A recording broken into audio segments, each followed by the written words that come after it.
Terima kasih pimpinan. Assalamualaikum warahmatullahi wabarakatuh. Yang saya hormati pimpinan beserta anggota Komisi 8, Bapak Menteri, Bapak Wamen, Kepala Badan Penyelenggara Haji, beserta seluruh mitra yang ada di sini, ada BPKH, kemudian ada Kementerian Kesehatan, Garuda, kemudian Kementerian Perhubungan. Terima kasih atas pemaparannya. Saya sampai speechless, Pak, mau bicara apa? Karena apa yang disampaikan oleh Pak Menteri, saya mengapresiasi. Kenapa apresiasi? Karena Pak Menteri dengan niat baiknya, dengan untuk bisa untuk kebaikan, kemaslahatan umat, ingin sesegera mungkin melaksanakan tahapan untuk pemberangkatan haji. Kalau tadi sudah disampaikan oleh pimpinan, ada beberapa yang sudah pernah dibahas oleh anggota DPR periode sebelumnya, Komisi 8. Saya tadi coba buka-buka berkas dari yang disampaikan oleh Kementerian Agama, termasuk yang terakhir, kaitan dengan laporan pertanggungjawaban keuangan. Kemudian saya coba buka lagi dari materi yang disampaikan oleh Pak Menteri, kemudian laporan evaluasi, dan saya coba buka regulasinya yang kita pegang. Maka kalau kita buka regulasinya, patokan kami adalah hasil pembahasan panja yang ditetapkan tanggal 27 November 2023, yang kemudian ditetapkan dalam Kepres nomor 6 tahun 2024. Saya buka kembali dari Kepres tersebut bahwa ternyata Kepres dari apa yang diamanatkan dalam Kepres itu tidak ditetapkan di dalam apa yang dilaporkan oleh Kementerian Agama kepada kami. Mohon maaf kalau saya bicara agak lama pimpinan. Saya coba untuk meresume saja dari apa yang disampaikan oleh Pak Menteri kepada kita semua di dalam laporan tadi, bahwa kuota haji yang disampaikan saja masih berkutat di angka 203 haji reguler, masih di angka 213.320 jamaah. Padahal kalau kita mengikuti Kepres yang sudah dibuat oleh Pak Presiden, itu di angka 221.720 jamaah. Kemudian haji khusus saja ada sekitar 27.680 jamaah yang disampaikan oleh Pak Menteri, padahal yang ditetapkan oleh kami ada sekitar 19.280 jamaah. Maka mau tidak mau, suka tidak suka akan berpengaruh terhadap nilai manfaat. Tadi di ujung disampaikan oleh Kepala BPKH, ada yang namanya saldo akhir sebesar 1,1 triliun, di mana di saldo tersebut adalah pengembalian akibat nilai manfaat yang tidak terpakai, tetapi tidak terperinci. Ada berapa saldo tersebut dari berapa jamaah yang tidak terpakai. Karena seharusnya kalau memang itu ada yang tidak terpakai atau terjadi efisiensi, itu juga seharusnya didetailkan di dalam laporan ini. Karena kalau kita berbicara apa yang sudah ditetapkan, ada pengalihan kuota dari haji reguler ke haji khusus sebesar 8.400 jamaah. Padahal 8.400 jamaah ini sudah kita tetapkan untuk mendapatkan nilai manfaat yang sudah diputuskan, kemudian kalau tidak dipergunakan maka ini harus dikembalikan atau menjadi efisiensi, istilahnya seperti itu. Nah, efisiensinya apakah betul dari 8.400 jamaah atau mungkin ada yang meninggal atau yang tidak menggunakan gitu kan. Nah, ini kan harus dijelaskan kepada kita secara detail. Itu yang pertama. Yang berikutnya, kalau kita berbicara dari hasil pansus haji, itu kan jelas. Pansus haji ini rekomendasinya banyak. Ada 5 rekomendasi yang disampaikan oleh pansus haji. Dan saya mengapresiasi kepada Presiden terpilih, Pak Prabowo, yang akhirnya mengakui bahwa ke depan pelaksanaan haji ini harus betul-betul dilaksanakan oleh yang memang antara regulator dan operator itu harus terpisah. Maka didirikanlah badan haji, badan penyelenggara haji. Nah tentu saja dengan adanya badan haji ini kami berkeinginan agar regulasinya ini kan betul-betul diperbaiki. Hari ini kita tidak tahu, hari ini barusan saya mendapatkan laporan dari kawan-kawan di badan legislasi. Keinginan kami dari Komisi 8 bahwa Undang-Undang 8 tahun 2019 tentang penyelenggaraan ibadah haji dan umroh, kemudian Undang-Undang nomor 34 tahun 2014 mengenai pengelolaan keuangan haji itu menjadi prolegnas prioritas tahun 2025 yang bisa dibahas oleh kita. Tapi ternyata di badan legislasi menjadi rancangan undang-undang kumulatif. Nah saya ini sampaikan kepada pimpinan nih, menjadi rancangan kumulatif. Nah karena kumulatif apakah bisa langsung dibahas, itu lebih enak juga buat kita gitu kan. Artinya kita bisa langsung running gitu loh, tanpa harus melalui prolegnas terlebih dahulu gitu, prolegnas prioritas. Nah kalau memang seperti itu, maka Komisi 8 dengan Kementerian Agama harus ada pembahasan yang lebih mendetail. Kemudian kaitan yang lain-lain, saya melihat bahwa masih banyak tantangan yang harus dilakukan oleh Kementerian Agama. Mohon maaf Pak Menteri, saya harus sampaikan kepada Pak Menteri bahwa efisiensi yang disampaikan oleh mungkin Dirjen PHU yang memaparkan kepada kami, bahwa seolah-olah ada efisiensi, tetapi kalau kita merunut terhadap hasil panja haji tanggal 27 November 2023 atau terhadap Kepres yang diputuskan oleh Pak Presiden, itu jelas bahwa masyair yang sudah ditetapkan oleh antara Komisi 8 dengan Kementerian Agama itu kan jumlahnya lumayan besar, ada di sekitar angka berapa ya? 4.000 sekian. Nah, di dalam nominal masyair tadi ada yang namanya biaya untuk pembuatan visa. Padahal di dalam keputusan panja haji antara pemerintah, antara Kementerian Agama dengan Komisi 8, biaya visa itu di luar masyair. Nah tentu kami juga ingin tahu apa yang disampaikan oleh BPKH terhadap kami terhadap biaya efisiensi, kemudian tadi ada juga sempat diulas oleh Pak Menteri terhadap kami, ada efisiensi ini dari mana saja, gitu kan? Jangan sampai kita memutuskan sesuatu seperti beli kucing dalam karung, tidak tahu asal muasal sumber anggarannya. Nah tentu saja pimpinan, saya dari fraksi PDI Perjuangan berkeinginan untuk pembahasan mendalam agar ini direvisi terlebih dahulu, terutama kaitan dengan lampiran yang disampaikan oleh Kementerian Agama, karena kalau kita berbicara tentang laporan keuangan yang disampaikan oleh Kementerian Agama kepada kita itu sudah ditangani oleh Menteri terdahulu, yaitu oleh Gus Yakut. Maka kita pinginnya sih sebetulnya karena ini disampaikan oleh Menteri yang terbaru, jangan sampai Menteri yang terbaru ini bertanggung jawab terhadap apa yang dilaksanakan oleh Menteri yang terdahulu, seperti itu. Mungkin itu pimpinan yang perlu saya sampaikan. Terima kasih banyak. Wallahu muwaffiq ila aqwamit thoriq. Wassalamualaikum warahmatullahi wabarakatuh. Waalaikumsalam. Ya, kata kuncinya tadi di situ. Jangan kebijakan menteri yang lalu menjadi beban tanggung jawab menteri yang baru. Itu nanti kita cari formulanya lah. Ini main bawah dulu.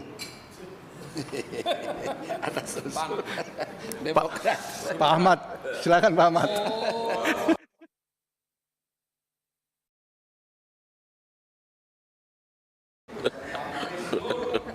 Amin. Terima kasih. Bismillahirrahmanirrahim. Assalamualaikum warahmatullahi wabarakatuh. Pimpinan seluruh anggota yang saya hormati, Pak Menteri Agama, yang kami hormati, kami mengucapkan selamat atas dilantiknya Bapak. Mudah-mudahan Kementerian Agama di bawah kepemimpinan Bapak akan lebih baik di masa-masa akan datang. Amin ya rabbal alamin. Kemudian dari BPKH, kesehatan, perhubungan, Garuda, ya. serta belum BPKH belum Pak. Badan Pengerahan Haji ya. Ya insya Allah sebentar lagi akan proses. Baik Bapak, pertama mungkin mindsetnya Pak Menteri, ini kan tidak G2G lagi masalah haji ini, ya kan? Tidak pemerintah Indonesia dengan pemerintah Arab Saudi lagi, tapi sudah berbeda. Sekarang lebih kepada B2B. Orientasinya sudah bisnis ini sekarang, terutama Saudi dengan menyerahkan kepada syarikah-syarikah itu kan. Sementara kita masih pemerintahan gitu. Orientasi mereka itu profit, sementara kita pelayanan. Jadi tentu akan tidak ketemu. Oleh sebab itu mungkin perlu berkaitan dengan apa yang disampaikan Teh Seli tadi, Undang-Undang Nomor 8 2019 perlu mungkin kita segera revisi sehingga dalam pengelolaan haji ke depan ini tidak ditemukan masalah-masalah terus, ya kan? Berkaitan juga dengan Undang-Undang 34 tahun 2014 yaitu tentang pengelolaan haji. Nah di sini tentu mindset kita berubah sekarang bagaimana efisiensi haji ini dengan G2B itu sehingga 3 permasalahan pokok terus berlanjut. Ya, selama kami 5 tahun ini pertama masalah transportasi. Kan haji ini 3 komponen besar ya Pak. Pertama transportasi, kedua konsumsi, 3 pemondokan. Pasti itu terus berulang tiap tahun. Transportasinya di dalam hal ini sering terlambat, penambangan rusak dan segala macam. Nah kami sarankan untuk mengatasi ini, transportasi itu jangan 2 komponen saja, 2 armada Pak. Kami sarankan dibuka seluruh luasnya penerbangan ini. Tidak hanya Garuda dengan Arab Saudi, sehingga ada kompetitif, ada persaingan pelayanan, sehingga tidak terulang terus menerus masalah transportasi ini. Itu harapan kita. Kenapa sih tidak dibuka? Demi untuk, bukankah tujuan kita meningkatkan kualitas pelayanan haji dari masa ke masa, tapi justru terbalik sekarang ini, menjadi masalah terus. Nah, terakhir konsumsi tadi sudah disampaikan oleh Bapak tadi bahwa ekspor bumbu 70 ton, kemudian potensi 300 ton, kemudian mengirimkan 1, juta packs, potensi 5 juta, kemudian sebanyak 2.000 ekor kambing, potensi 6.000 dan seterusnya. Nah, coba kita bangun Pak, bagaimana haji ini memberikan dampak ekonomi terhadap dalam negeri. Uang kita triliun setiap tahun ke Saudi, tapi tidak ada dampaknya secara langsung kehidupan masyarakat kita nyata. Nah, hendaknya uang kita yang triliun ke sana juga kembali ke kita. Artinya apa? Memanfaatkan potensi kita, ya seluruhnya. Kan lucu nih Pak, yang memakannya orang Muslim beras dari Vietnam, dari Kamboja, dari Myanmar. Kan lucu, sayurannya di sana, makannya orang kita, dan ini berulang-ulang terus. Nah kami maksudkan bahwa dari BPKH adakanlah terobosan ini sehingga haji ini tidak hanya nilai manfaatnya yang kita kaji terus, tetapi dampak langsung terhadap ekonomi sektor kita, ekonomi real kita di tengah-tengah masyarakat, terutama UMKM ini dirasakan haji ini. Nah, ini saran kami ke depan ini supaya dibuka jalur-jalur bekerja sama dengan pemerintah Saudi tentang masalah beras, masalah sayur, masalah ikan. Di daerah Riau itu kan patin Pak sebanyak-banyaknya. Ini bisa dimanfaatkan. Bukankah lidah orang Indonesia juga yang makan sana? Kenapa tidak bahan-bahan kita yang kita maksimalkan? Jadi kami kira ini yang perlu di ke depan ini. Seterusnya supaya jangan terjadi penyimpangan segala macam hal ini perlu ke sistem haji terbuka Pak, terbuka sehingga orang bisa akses, kemudian dengan akses tersebut tidak menyimpulkan penyimpangan dan kemudian pengawasannya tidak hanya internal saja tapi eksternal Pak, karena berkaitan dengan keuangan. Selama ini kan internal saja Pak, Irjen dari Kementerian Haji, kemudian pengawasan seperti dari KPK, dari Kejaksaan dan seterusnya itu tidak masuk, sehingga untuk mengatasi kebocoran-kebocoran. Jadi ini beberapa catatan-catatan yang kami temukan berkaitan dengan masalah haji. Kemudian tadi sudah singgung juga Pak, ini di halaman 16 itu saldo 1,1 triliun. Tapi tidak perinci nih, saldo apa ini? 1,1 triliun. Dan bukan sedikit Pak, banyak uang ini. 1,1 triliun dari penerimaan dan pengeluaran, ternyata ada saldo 1,1 triliun. Dan ini kami minta diperincikan penggunaannya ini, sehingga kita harapkan sisa itu kalau memang ada seperti ini, kemana yang tahun-tahun sebelumnya begitu. Kalau ada sisa, berarti tahun dulunya ada sisa juga gitu. Nah ini gimana ceritanya? Kalau 2024 ada sisanya 1,14 triliun, berarti kebiasaan sisa ini juga terulang pada tahun-tahun sebelumnya. Tapi kami minta dalam ini 1,1 triliun itu diperinci sehingga jelas. Kemudian Pak Menteri terakhir, mungkin di luar ini sedikit. Pak Menteri kan dari birokrasi juga Pak. Oh, kita tidak khawatir dengan program, tidak khawatir. Tapi yang kita khawatirkanlah mindset birokrasi kita. Berat Pak menghadapi birokrasi kita. Tak kala kita putuskan sesuatu kebijakan di ruangan ini, dalam implementasinya itu sangat berbeda nanti eselon di bawahnya Pak. Sangat berbeda Pak. Antara TA kami berkomunikasi dengan staf itu berbeda sekali Pak. Berbelit-belit susah Pak. Jadi mungkin ini tugas beberapa Pak Menteri untuk mengubah mindset daripada birokrasi kita.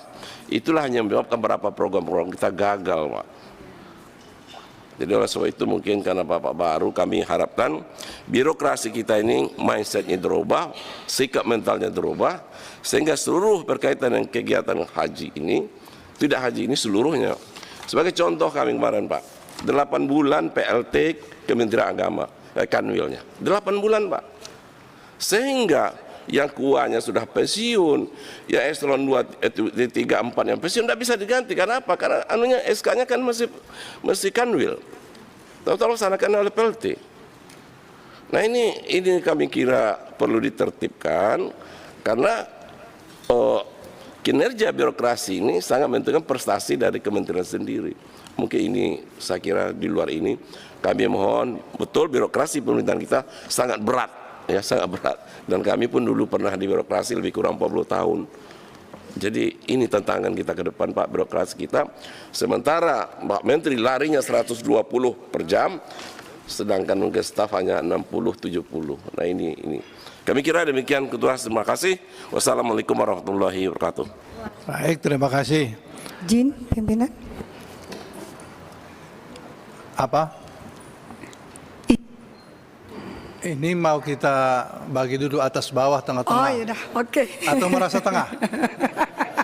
Dah, silakan. Voksi dari fraksi Partai Kebangkitan Bangsa. Ini main tengah ini. Ya, main tengah aja ya. Lebih adil berarti ya. Baik, bismillahirrahmanirrahim. Assalamualaikum warahmatullahi wabarakatuh. Pimpinan dan anggota Komisi 8 yang saya hormati, Pak Menteri, kemudian Wakil Menteri, hadir juga bersama kita hari ini dari Menkes atau pejabat yang mewakili, kemudian ada juga Dirut Garuda atau pejabat yang mewakili, singkatnya Bapak Ibu hadirin yang sama-sama saya hormati. Dari tadi hampir 1 jam pemaparan Pak Menteri tadi, saya bolak-balik melihat datanya, tapi saya tidak pernah melihat ada kalimat yang membahas tentang haji furoda. Haji furoda. Kalau haji furoda ini seperti yang kita ketahui memang masih agak asing di telinga masyarakat karena ini baru 4-5 tahun sekarang munculnya. Karena masyarakat lebih banyak mendengar tentang 2 jenis haji, yaitu haji reguler dan haji ONH+. Tetapi akhir-akhir ini saya yakin Pak Menteri juga sudah sering mendengar hampir setiap tahun, hampir setiap musim haji banyak sekali korban penipuan dari pelaksanaan haji furoda ini, dan angkanya itu lumayan fantastis. Jadi haji furoda ini ditawarkan hampir di atas rata-rata 500 juta rupiah untuk satu kursinya. Nah, yang saya ingin tanyakan di sini, Pak Menteri, itu sejauh mana pengawasan yang dilakukan oleh Kemenak dalam hal ini terkait haji furoda ini?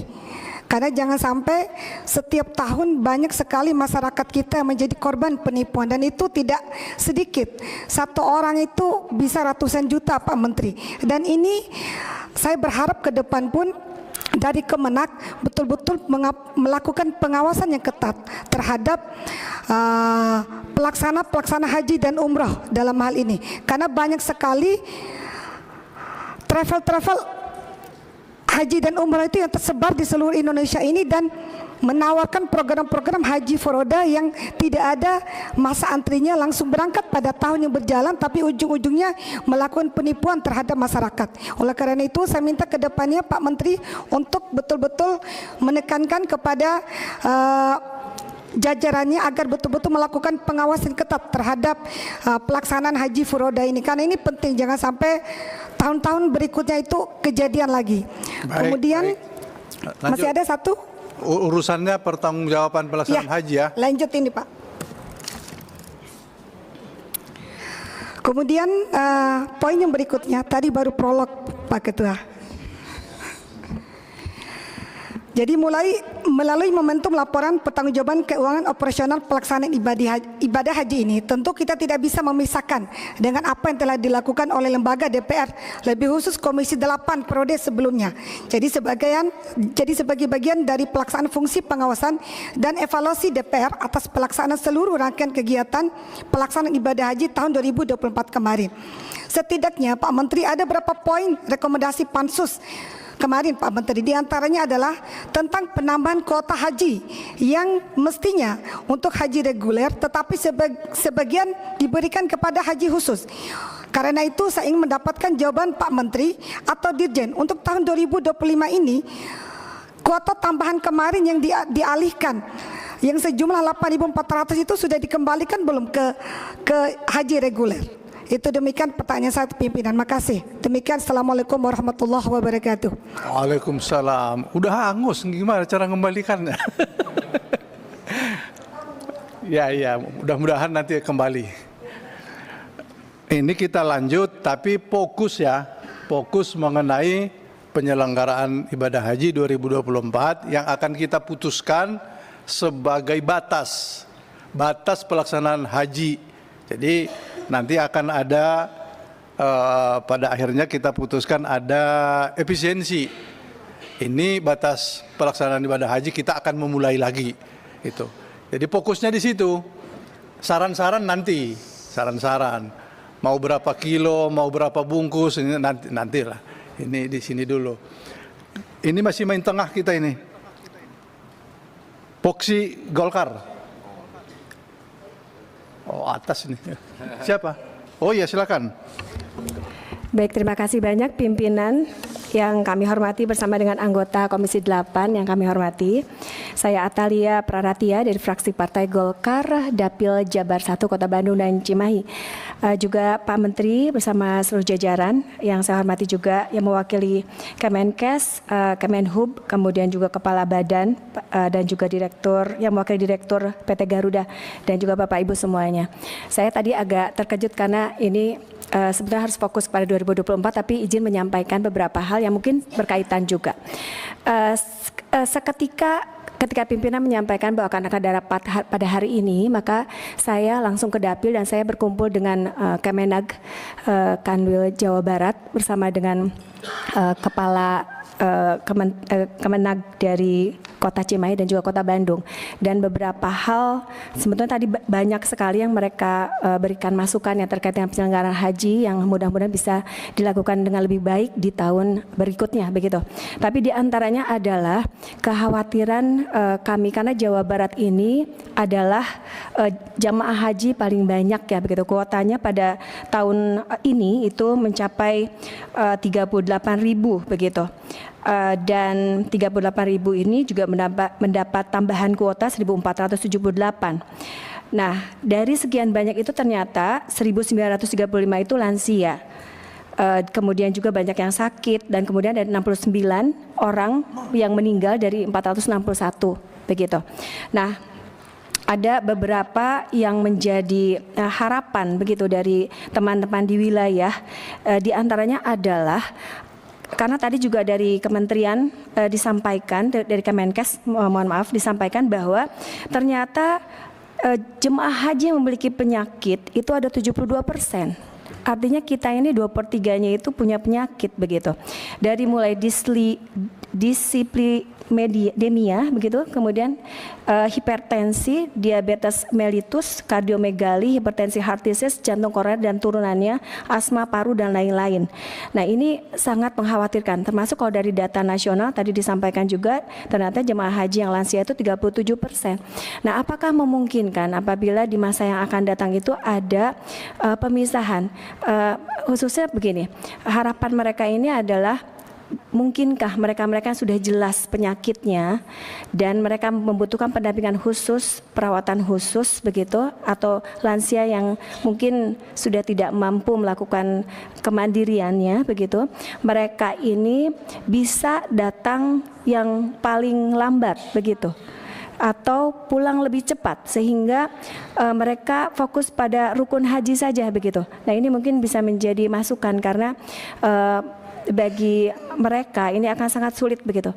Nah, ketika kita sampaikan kalau begitu tidak perlu naik haji karena usia, karena penyakit, tapi mereka tidak mau karena untuk tunggu di Jawa Barat ini luar biasa. Kami ini masa tunggunya itu sangat lama. Dan kami ini kuota tunggu haji di Jawa Barat itu mencapai 785.080 begitu. Jadi bisa 25 tahun. Nah, ketika mereka ada kesempatan, mereka tidak mau untuk mundur satu langkah pun. Pokoknya harus naik haji. Sementara kondisi kesehatan atau usia itu tidak memadai begitu. Itu yang pertama. Yang kedua adalah terkait tadi Pak Menteri menyampaikan bagaimana supaya agar ada efisiensi begitu ya terkait dengan dana, maka petugas haji saja dikurangi begitu ya. Nah, menurut hemat kami mohon dipertimbangkan kembali begitu karena ternyata kalau kami di Jawa Barat ini petugas haji yang 9 orang per kloter untuk 400 jemaah itu sangat membantu gitu. Bahkan nampaknya perlu ditambah. Nah, yang menjadi catatan adalah dan ini harapannya bahwa SDM-nya itu wajib berpengalaman begitu. Jadi selama ini banyak sekali kendala di lapangan itu karena mereka-mereka menjadi petugas haji adalah orang yang belum pernah berhaji atau minimal berumroh, sehingga mereka akan sibuk dengan dirinya sendiri dan ini susah sekali membedakan begitu mana petugas mana yang bukan petugas karena mereka menggunakan sama mungkin kain ihram yang sama dan lain sebagainya, sehingga ada kesulitan gitu ketika pada masa-masa tersebut sangat krusial apalagi para lansia dan lain-lain untuk mendapatkan perlindungan, pertolongan dan juga dari sisi keamanan begitu supaya mereka terjaga.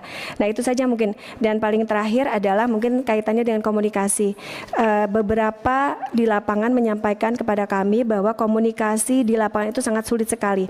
Apakah kaitannya dengan kita bersyukur karena kita punya aplikasi begitu ya, tetapi nampaknya aplikasi pun sering error begitu. Kemudian menghubungi petugas juga sulit sehingga pada saat mereka misalkan ada kejadian tersesat dan lain sebagainya itu bisa sampai lama ditemukannya begitu karena aplikasi atau kadang-kadang juga mereka punya GPS pun tidak jalan. Nah, seperti itu. Jadi mungkin komunikasi antara pemerintah Republik Indonesia dengan Arab Saudi, penyelenggara haji dengan stakeholder juga mungkin harus dikuatkan kembali agar supaya kita semua bisa melakukan kegiatan-kegiatan di lapangan ya dan jamaah juga bisa melaksanakan ibadah dengan lebih nyaman. Itu saja, terima kasih.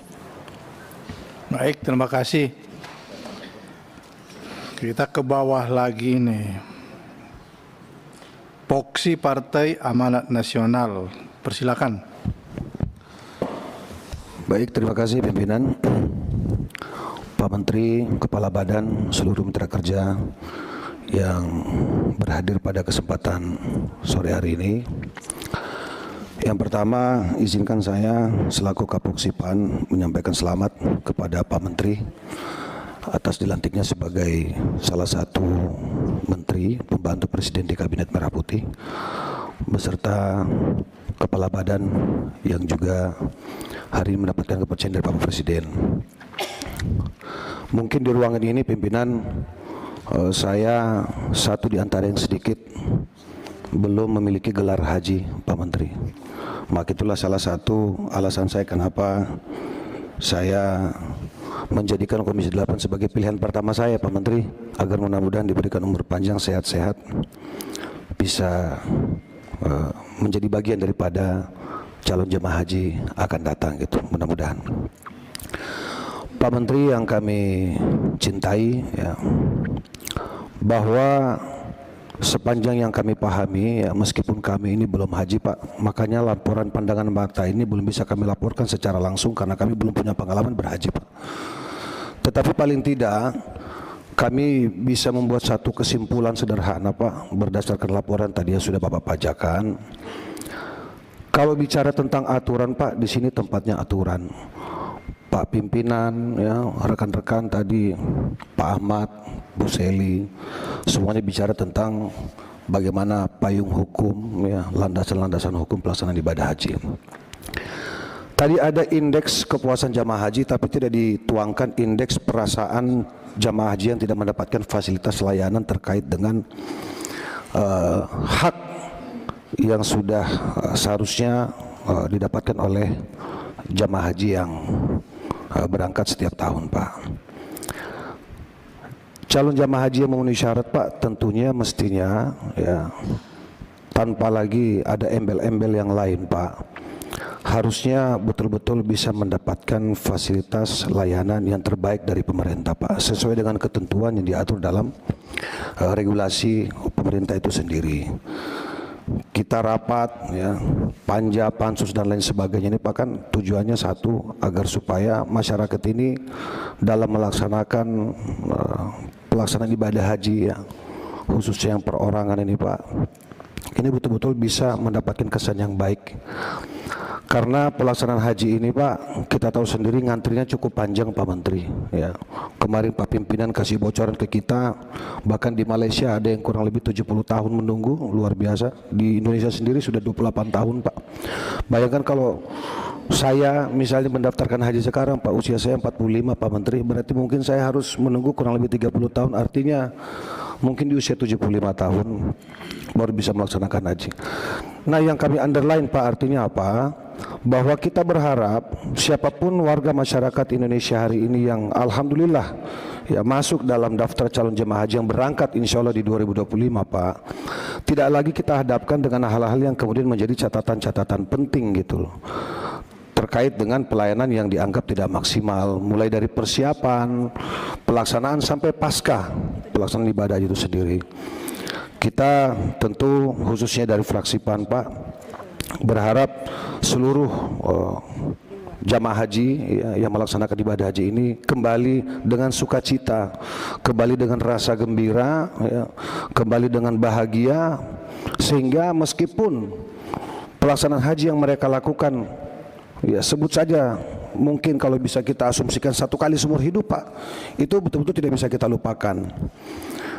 Maka kemudian tadi catatan kami adalah yang 18% yang tidak masuk dalam survei kepuasan jamaah haji tadi Pak, tidak ada salahnya juga dituangkan dalam laporan kerja Pak. Saya tidak tahu pimpinan apakah ini penting ada semacam survei atau pengisian formulir terkait perasaan jamaah haji dalam pelaksanaan ibadah haji yang kemudian bisa menjadi catatan kita di luar kalau misalnya memang ke depan akan ada pansus dan lain sebagainya. Sehingga yang dilaporkan ke kita ini tidak hanya persoalan kepuasan saja, tapi juga ada catatan independen yang dilakukan oleh Kementerian Agama atau Badan Penyelenggara Haji yang memang langsung catatan dari jamaah haji kita yang berangkat Pak gitu. Nah, saya kira tidak ada yang lebih utama dibanding laporan pandangan mata secara langsung oleh jamaah haji yang melakukan ibadah haji sepanjang tahun yang insya Allah akan datang dan seterusnya. Saya kira itu Pak Menteri, kita doakan Pak Menteri dalam melaksanakan tugas yang mulia ini, mudah-mudahan senantiasa diberikan kekuatan, kesehatan dan juga perlindungan dari Allah Subhanahu wa taala.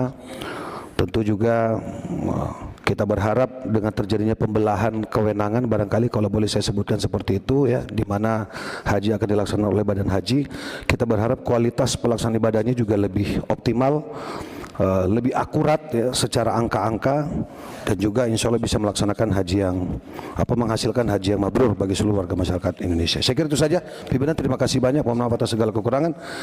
Wabillahi taufiq wal hidayah. Wallahul muwaffiq ila aqwamit thoriq. Assalamualaikum warahmatullahi wabarakatuh. Waalaikumsalam. Kita lanjut ke fraksi Partai Gerakan Indonesia Raya.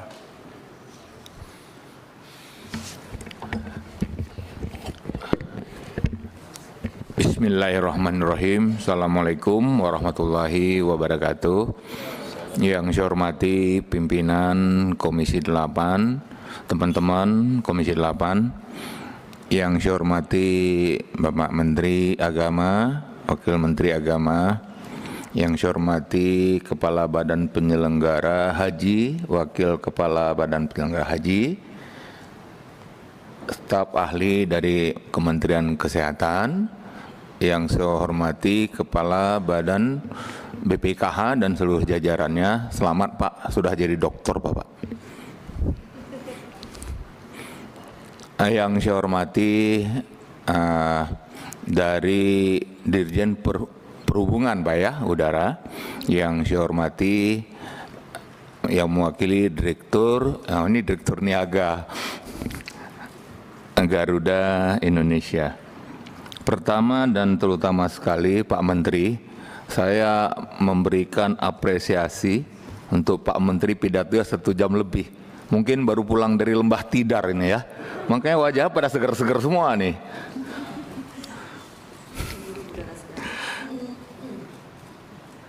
Jadi tentunya tadi sebahagian besar yang Pak Menteri sampaikan itu sama bahannya Pak Menteri dengan yang kita rapat pada September ya, enggak, September 2024. Jadi angka-angkanya semua sama.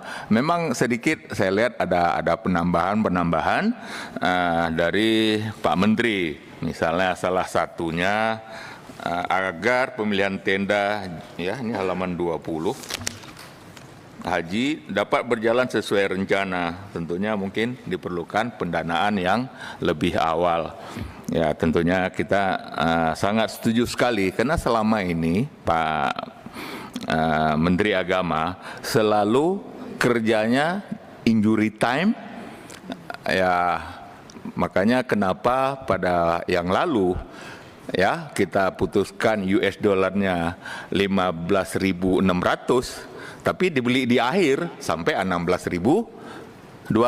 Itu terjadi pemborosan itu sampai 93 miliar itu enggak salah saya ya. Jadi saya kebetulan memang sering mainnya di keuangan Pak Menteri.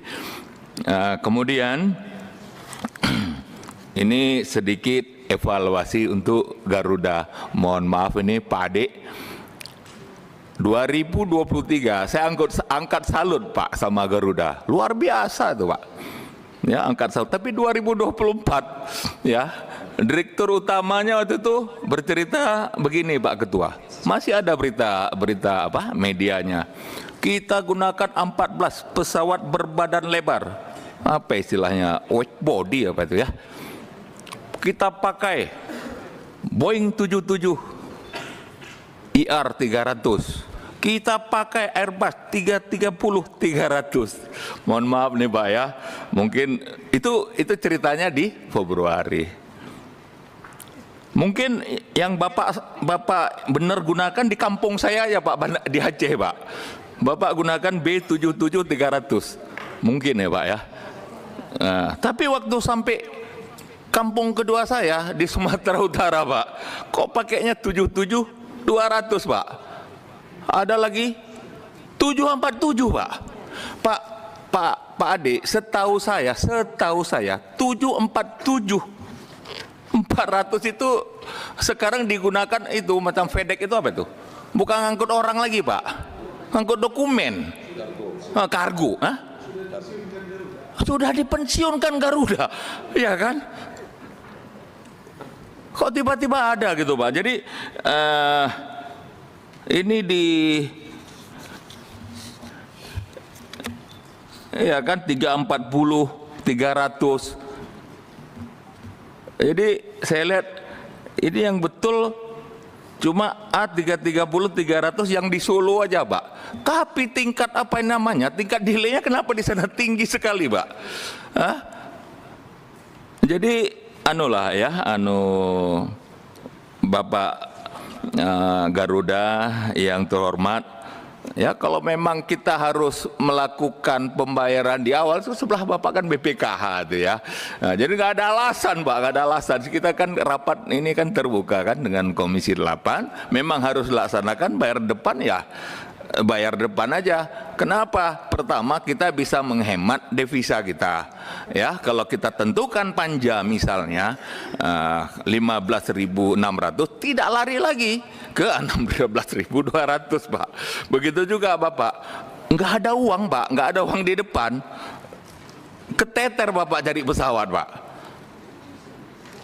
Keteter, Pak. Saya nggak tahu apakah tahun 2025 ini juga waktu berangkat haji apa terjadi high season seperti tahun 2024 yang begitu sulit untuk mendapatkan pesawat-pesawat berbadan lebar. Jadi kita rapat hari ini mudah-mudahan memberi ya Pak ya, sebuah yang baik, karena apapun ceritanya Pak Ade, saya secara pribadi cinta dengan Garuda Indonesia.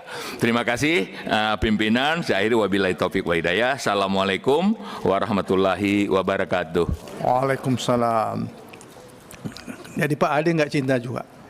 Garudanya saja, Pak Ade nggak? Baik, kita lanjut. Sebelum kita lanjut, kita perpanjang dulu. Tadi sudah sekali. Jam 17.30. Baik. Tapi dipersingkat.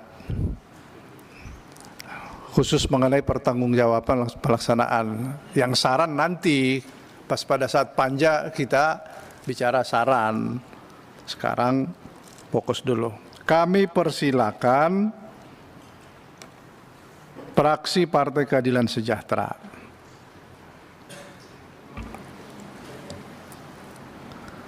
Assalamualaikum warahmatullahi wabarakatuh. Waalaikumsalam. Fikri Fakih, fraksi PKS, daerah pemilihan Jawa Tengah 9, nomor A469. Lagi mengingat-ingat karena nomornya berubah, Pak Ketua. Pimpinan dan anggota Komisi 8 yang saya hormati, Pak Menteri, Pak Wamen, dan beberapa lembaga dari Kementerian Perhubungan, Kementerian Kesehatan, kemudian PT Garuda Indonesia, BPKH, BPH, apalagi ya yang tidak bisa sebut saya satu-satu. Garuda itu sudah karena saya kembali, jadi masih problematikanya masih sama, tetapi tentu karena ada rame-rame kemarin, untuk apa sebabnya ini? Ternyata di laporan pertanggungjawaban evaluasi penyelenggaraan laporan keuangan haji ini juga tidak disebut latar belakangnya juga. Seperti misalnya tadi disebut sudah ya.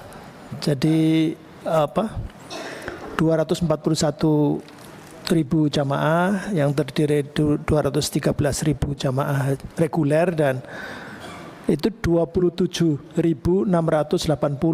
Padahal pasal 64 Undang-Undang 8 2019 tentang haji dan umroh itu kuota haji khusus ditetapkan 8%. Artinya berarti ekuivalen dengan 19.280. Ini juga tidak ada penjelasan. Kemudian Pak Ketua, tentu ini kalau usul globalnya sih ini mesti perlu pendalaman lagi. Perlu pendalaman lagi, mungkin apa consignering, apa FGD atau apalah gitu namanya, atau sekarang namanya DKT ya, apa namanya, diskusi kelompok terpumpun gitu. Karena misalnya ini memang ini masukan juga, tetapi harus ada kajian dan laporan kenapanya gitu. Undang-Undang nomor 8 itu kan Menteri menyampaikan laporan evaluasi pertanggungjawaban Presiden paling lambat 60 hari setelah penyelenggaraan haji berakhir. Ini kan juga tanpa penjelasan juga. Kemudian Menteri menyampaikan usulan BPIH paling lama 30 hari setelah penyampaian laporan evaluasi persetujuan DPR atas usulan BPIH paling lama 60 hari setelah Menteri menyampaikan usulan BPIH dan seterusnya. Ini memang masukan buat kita sih. Hanya kan perlu ada penyampaian dari laporan ini. Laporan ini tidak ada. Ini masukan buat kita sih, konsekuensi jika dokumen tersebut tidak diterima DPR dalam jangka waktu yang ditentukan. Ini nampaknya Undang-Undang 8 perlu dicatat barangkali di tim tenaga ahli ya. Ini supaya itu harus ada ini. Konsekuensinya seperti apa? Undang-Undang 8 ini kan harus segera. Kemudian selanjutnya tentang efisiensi dana haji yang tadi disebut 601,3 miliar. Ini juga kan disepakati mau seperti apa untuk mendatang. Ini juga dari sini nggak ada amanah. Laporan pertanggungjawaban ini juga tidak mengungkap. Kalau bisa ini kan bisa memangkas BPIH per jamaah haji reguler, konon kalau dihitung 2,8 juta paling tidak ya mungkin tidak begitu berarti, tapi bagi masyarakat yang mau haji kan dari kampung itu sangat berarti juga. Kemudian selanjutnya ini kan usaha efisiensi secara masif itu sudah dilakukan dengan pemangkasan misalnya haji di Arab Saudi dari 40 hari dari 30 hari gitu ya. Ini kan opsi ini dibuka lebar juga dengan misalnya bandara di Saudi bisa dinegosiasi untuk dapat digunakan jemaah haji Indonesia seperti bandara Taif.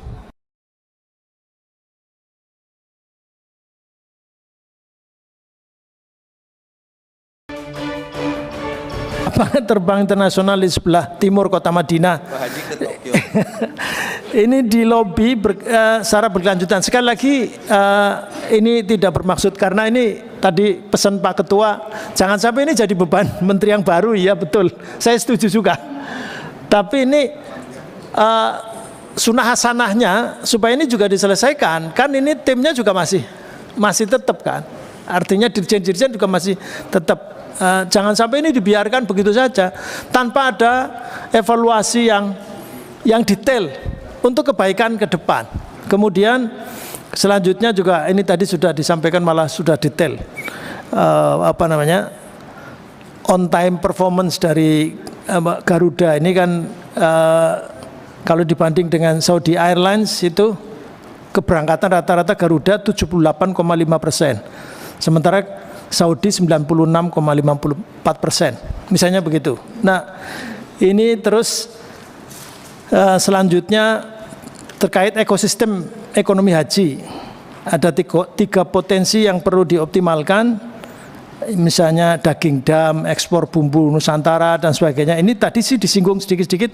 Jika dirata-ratakan jamaah itu ada 600 Saudi Riyal, maka potensi nilai dam ini bisa terkumpul seluruh jamaah haji ekuivalen dengan 511 miliar.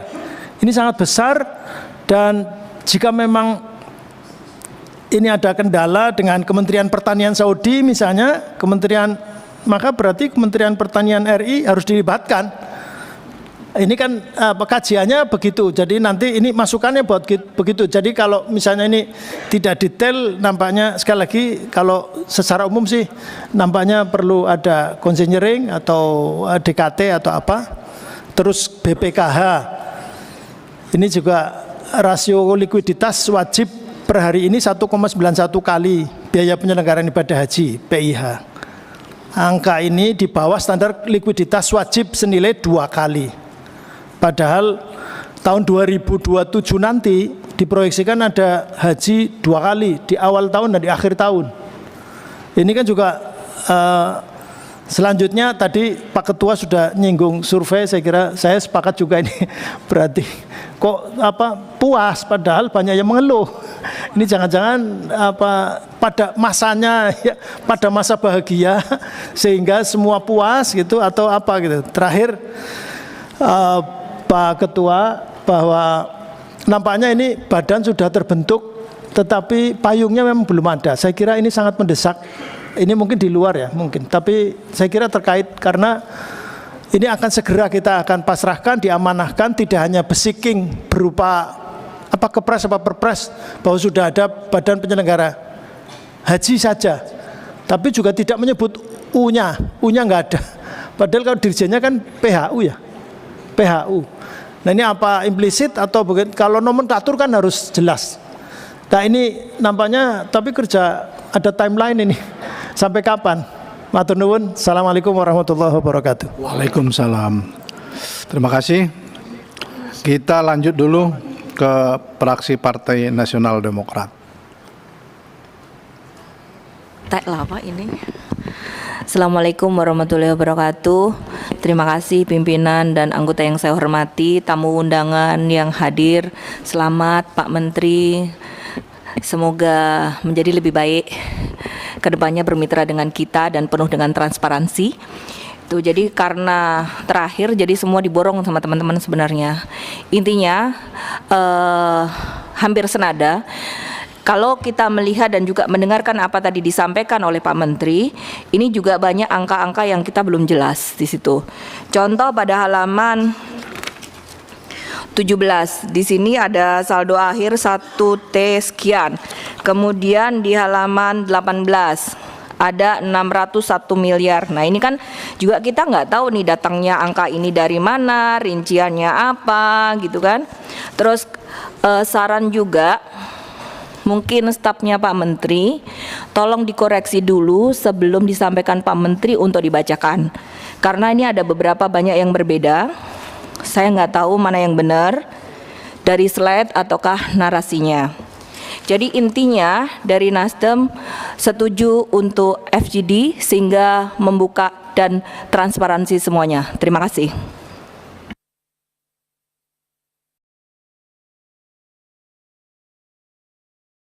Para anggota sudah habis, tapi sebelum ke pimpinan saya bolak-balik dikirimi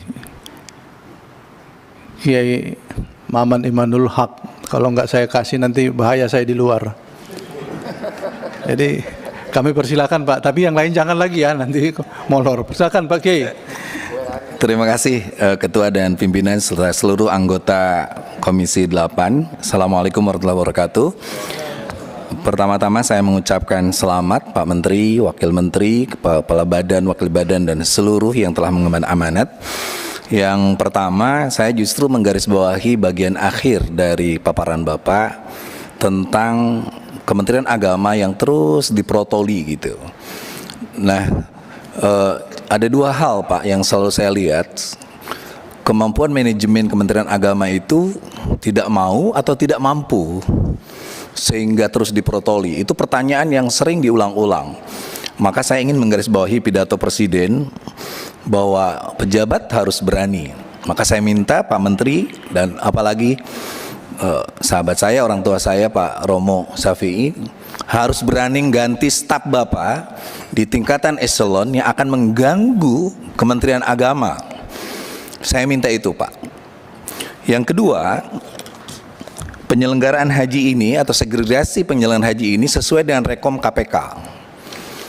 Yang pertama bahwa regulatornya ada di Kementerian Agama. Yang kedua, BPKH sebagai pengelola keuangan, tapi harus mandiri, tidak hanya sekedar jadi kasir yang diminta, tapi tidak diminta pertimbangan buat apa uang itu dipakai. Seperti itu. Jadi saya minta BPKH harus lebih mandiri.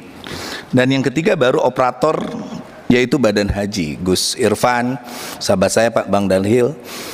Pertanyaannya adalah kita harus mempercepat revisi undang-undang, baik itu haji atau BPKH. Yang kedua juga sinkronisasi di PAN-RB, termasuk meyakinkan apakah Badan Haji ini pun termasuk umrohnya atau tidak. Itu perlu diperjelas.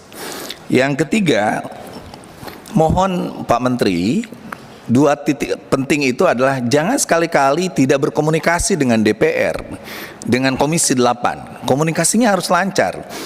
Periode kemarin adalah periode terburuk di Komisi 8 hubungan dengan Menteri Agama. Kami dianggap tidak ada. Staf-staf khusus tiba-tiba berkuasa. Penunjukan petugas-petugas haji ternyata ditunjuk orang-orang dekatnya yang tidak profesional, tidak bekerja dan lain sebagainya. Saya yakin Bapak sebagai imam besar Istiqlal, guru saya, dan saya sering berkomunikasi dengan Bapak, itu tidak akan terjadi lagi di periode ini. Romo, tolong Romo. Romo itu pernah sumpah di depan Ka'bah bahwa Kementerian Agama ini harus bersih dan lain sebagainya. Saya akan tagih dia ketika hari ini jadi pejabat. Yang kedua, jangan mengabaikan DPR. Kalau DPR itu kan hanya institusi, kita bisa ngobrol baik-baik, tidak perlu menghindar-hindar ketika ada pansus dan lain sebagainya. Jadi tidak perlu takut, tidak akan ada apapun kecuali untuk perbaikan bangsa dan negara.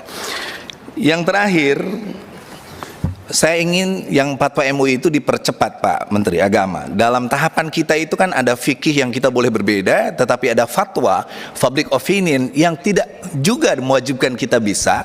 Nah, justru kesempatan terakhir itu ada di al-hukumah, hakimnya. Jadi Kementerian Agama jangan juga menunda-nunda untuk fatwa MUI ini, karena masyarakat karena nggak paham tahapan itu, tahapan dari fikih ke fatwa, ke hakim.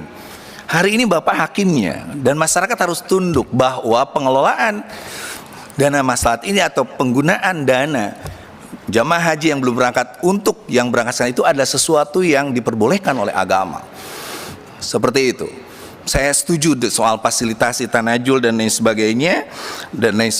Pada intinya kami memohon dari para pimpinan dan kita semua untuk akselerasi badan haji ini secepatnya, agar sekali lagi saya menggarisbawahi pelaksanaan haji di tahun ini betul-betul lebih baik dan tidak hanya sekedar memunculkan pelayanan terbaik di satu sisi, tetapi pengeluhan terbaik di sisi lain.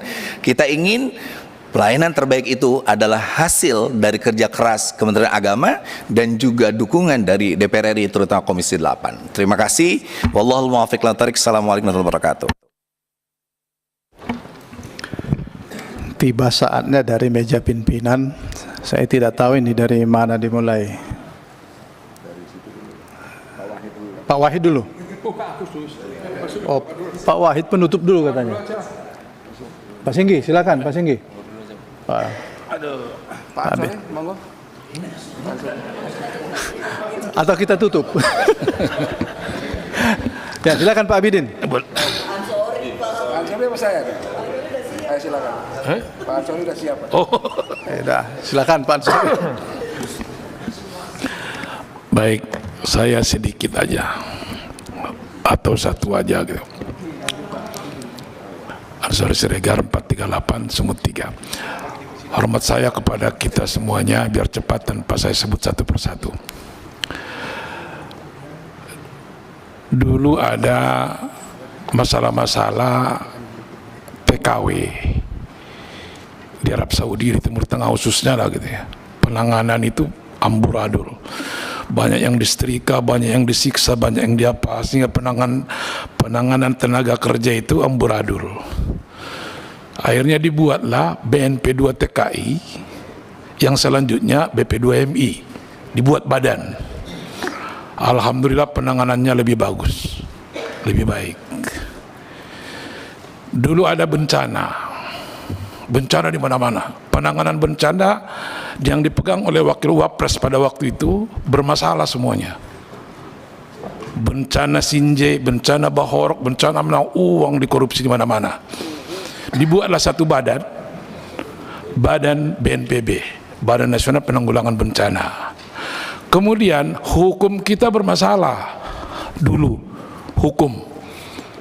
Mau nih Pak Menteri lihat saya, Pak Romo juga lihat saya gitu, biar jelas juga yang lain-lain gitu. Saya serius ini. Jadi hukum kita bermasalah, polisi bobrok, hakim bobrok, jaksa bobrok. Karena bobrok tiga-tiganya ini dibuat KPK. Akhirnya hukum lumayan gitu, walaupun belum seperti yang kita inginkan. Jadi bapak-bapak, selama ini ada pansus kemarin untuk haji, penanganannya nggak usahlah kita ini gitu, bobrok ya penanganannya. Ya, ada kita dengarkan nggak punya bis, menunggu berjam-jam berhari-hari, Garudanya dan lain-lainnya. Diputuskan oleh Panja harga makanan tapi disesuaikan di lapangan lain dia ada pemain-pemain semuanya gitu. Banyak lagi yang lain-lainnya gitu. Jadi menteri, saya mohon di sini ya, Bapak Prabowo sudah membuat satu badan. Tujuan badan ini adalah untuk memperbaiki kebobrokan tadi itu gitu. Jangan ulangi lagi kebobrokan itu gitu. Maka kalau saya ingin nanti mohon dilibatkan kita semua ini, buatlah Bapak selama beberapa bulan ini, mungkin untuk transisi nggak apa-apa seperti yang Bapak bilang, saya setuju, tapi tolong dibuat nanti, buat apa namanya, apa semacam FGD dan semacam apa, kita kupas habis haji ini, kita kupas habis, panggil Dubes Saurinya kalau perlu, panggil menterinya kalau perlu gitu. Jangan sampai haji kita ini dipermainkan gitu. Udah susah-susah mereka petani-petani itu dan lain-lain yang miskin-miskin itu gitu. Ya, mudah-mudahan saya berdoa ya, Bang Romo teman akrab saya, ya kita usahakan ini berubah ini.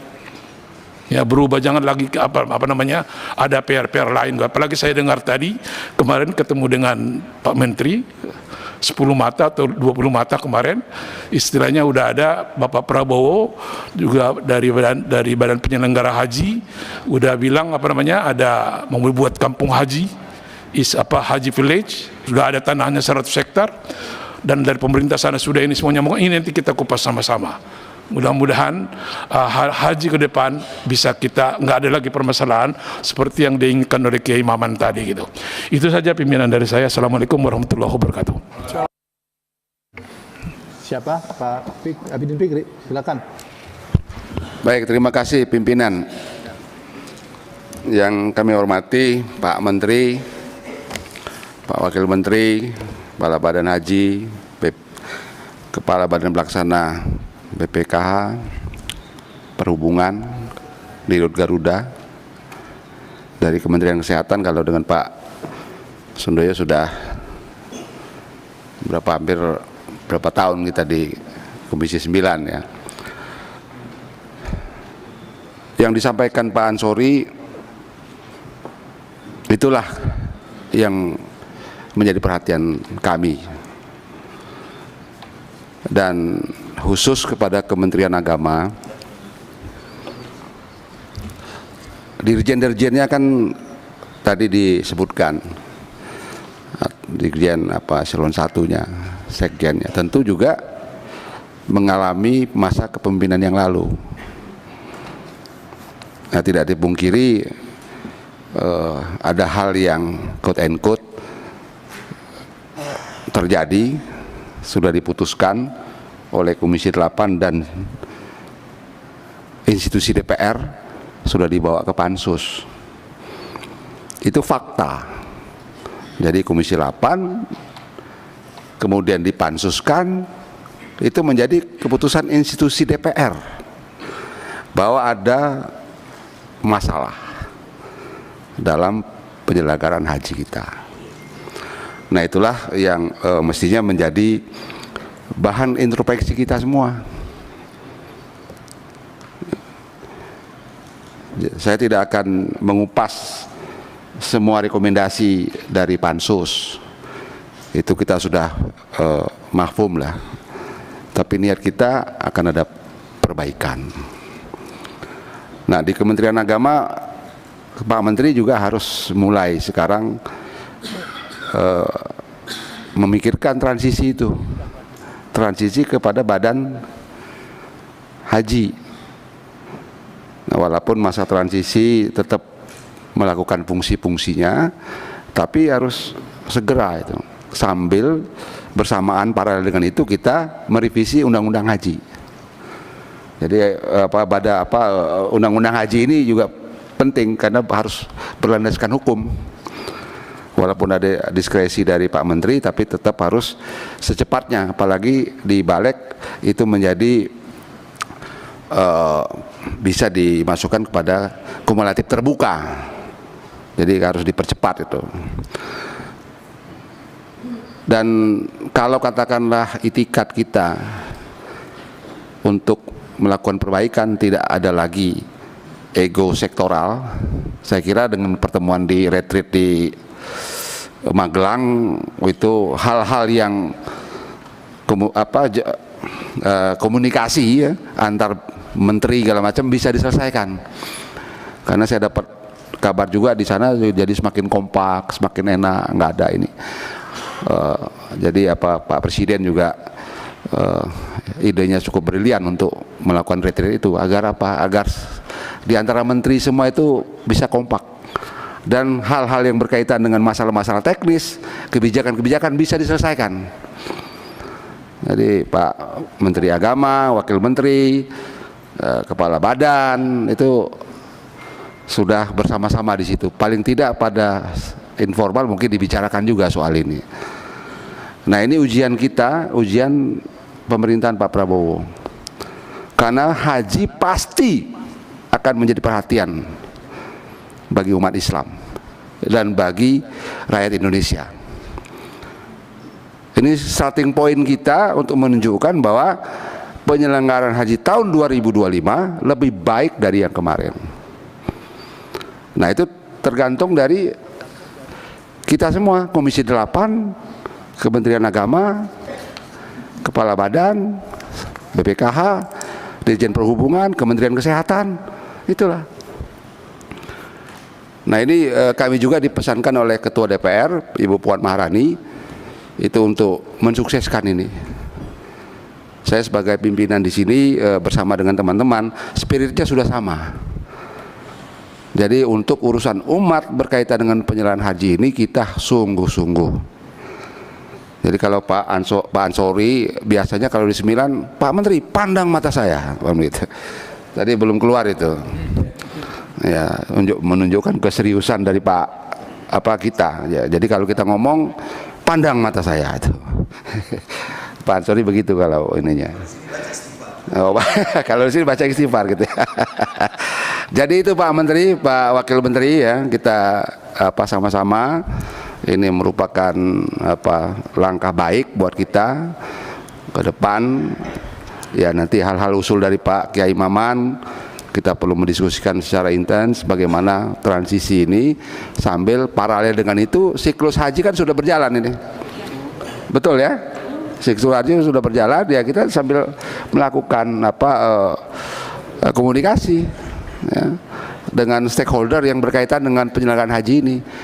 Jangan sampai kita asik sendiri tapi di sana juga perlu kepastian gitu kan. Hal-hal yang harus diputuskan dapat kita bicarakan secepatnya dan sebaik mungkin, dan tidak ada lagi urusannya ini urusan ego. Wah, ini dari Komisi 8. Nah, itu dah, kita ini komisi yang memang menangani sama-sama agar kita keberhasilan sama-sama. Bukan hanya keberhasilan dari Kementerian Agama, Kementerian Kesehatan, Dirjen Perhubungan atau badan, tapi keberhasilan sama-sama dari kemitraan kita di Komisi 8 ini. Saya kira itu pimpinan, lebih kurang saya mohon maaf. Saya akhiri, wassalamualaikum warahmatullahi wabarakatuh. Waalaikumsalam. Pak Singgi masih? Ya, silakan. Terima kasih Pak Ketua. Terima kasih Pak Menteri. Jadi mungkin saya rasa hari ini kan kita menerima laporan dari Bapak Menteri tentang evaluasi haji 2024. Saya rasa sebaiknya Pak Ketua ini mungkin ada rapat lagi, karena saya rasa pelaporan hari ini kan tidak sesuai dengan realnya Pak. Kenyataannya banyak kekurangan-kekurangan yang memang laporannya harus baik-baik semua ini Pak. Jadi saya rasa mungkin sekali lagi ada rapat atau bagaimana nanti, atau FGD atau bagaimana, supaya ada perbaikan dari laporan ini sehingga nanti ke depan untuk evaluasi perbaikan haji lagi. Mungkin itu saja Pak Ketua. Terima kasih Pak. Baik, terima kasih. Ini Pamungkas nih, silakan Pak Wahid. Ketua. Assalamualaikum warahmatullahi wabarakatuh. Yang kami hormati dan sekaligus kami ucapkan selamat atas penugasan ya Pak Menteri Agama, Wakil Menteri Agama, Badan Pelaksana Haji dan juga Wakil Badan Pelaksana Haji. Ini tugas yang baru ya. Yang kami hormati juga mitra dari BPKH, ada juga dari Garuda, dari Kesehatan ya, Pak Dirjen ya, PHU. Tadi sudah disampaikan teman-teman, terutama perlu dicatat tadi yang disampaikan oleh Bu Seli. Ya, Bu Seli itu tadi agak rinci tadi, dan itu beberapa yang saya catatan, tidak perlu saya ulangi. Yang kedua, Kiai Maman, ini karena beliau-beliau orang lama dan tahu persoalan masalah haji, dan kebetulan kemarin itu ikut di pansus, jadi kita bisa membuka ya terkait dengan persoalan masalah haji. Pak Menteri, memang Komisi 8 itu sudah menghendaki adanya Kementerian Haji atau badan. Karena terus terang, kalau kita mau menuntaskan persoalan masalah haji, tidak bisa ini, mohon maaf ini, bersama di Kementerian Agama. Selain itu tadi sampaikan teman-teman adalah regulator dan eksekutor. Karena terus terang ini masalah haji ini sangat kompleks sekali. Kasus 2023 yang terjadi kasus di Arafah dan Musdalifah, itu sebenarnya kami di Komisi 8 itu menghendaki adanya kita langsung rapat evaluasi masalah haji. Tapi karena waktunya dari Kementerian Agama dan jadwalnya begitu ketat, sampai kita menjelang haji baru kita rapatkan bahasan untuk evaluasi 2023 pun tidak terlaksana, sehingga kita akhirnya berbicara kaitannya dengan persiapan haji 2024. Itu pun panja dibuat, kami selaku ketua panja hanya mempunyai waktu 1 bulan, rapat dari pagi sampai malam, membahas masalah panja, dan panja sendiri itu kami akui tidak menghasilkan satu hasil panja yang komprehensif. Karena masih banyak celah-celah yang tidak bisa tersisirkan, tidak bisa kita sisir. Karena waktu itu kami harus menghadapi pileg, jadi waktunya habis. Oleh karena itu, pada kesempatan ini, perhatian Pak Presiden, Pak Prabowo Subianto, untuk haji terlaksana supaya lebih baik, beliau memutuskan membentuk Badan Haji, Badan Pelaksanaan Haji, yang dipimpin oleh beliau Gus Irfan dan sahabat saya Pak Dahlil. Ya, ini beliau berdua adalah kepercayaan daripada Pak Presiden. Oleh karena itu, saya tidak akan mengulas tadi disampaikan oleh teman-teman, oleh Bu Seli, Pak Maman, ada juga dari ini Pak Ahmad ya.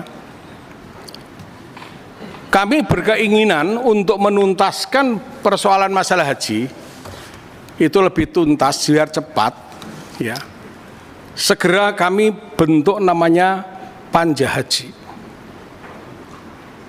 Kami sudah sepakat dengan para pimpinan bahwa karena kalau kita harus mengikuti siklus yang dilaksanakan oleh, yang diputuskan oleh Kementerian Haji Arab Saudi, jadi kami harus ini, Komisi 8 ini harus rapat lebih mengutamakan persoalan masalah persiapan haji 2025. Karena terus terang Pak Menteri, agak lama sedikit ini, saya lihat dan sudah kami jalankan selama 5 tahun di Komisi 8,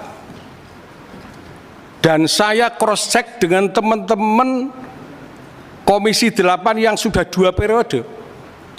Setelah kami dalami yang namanya pansus angket haji kemarin, itu teman-teman Komisi 8 meskipun sudah 2 periode atau 10 tahun, kami sudah 5 tahun, banyak hal-hal yang di lapangan tidak pernah kita ketahui.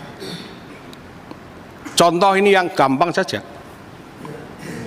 bahwa kita selalu melaksanakan namanya panja haji itu 3 bulan atau 4 bulan sebelumnya.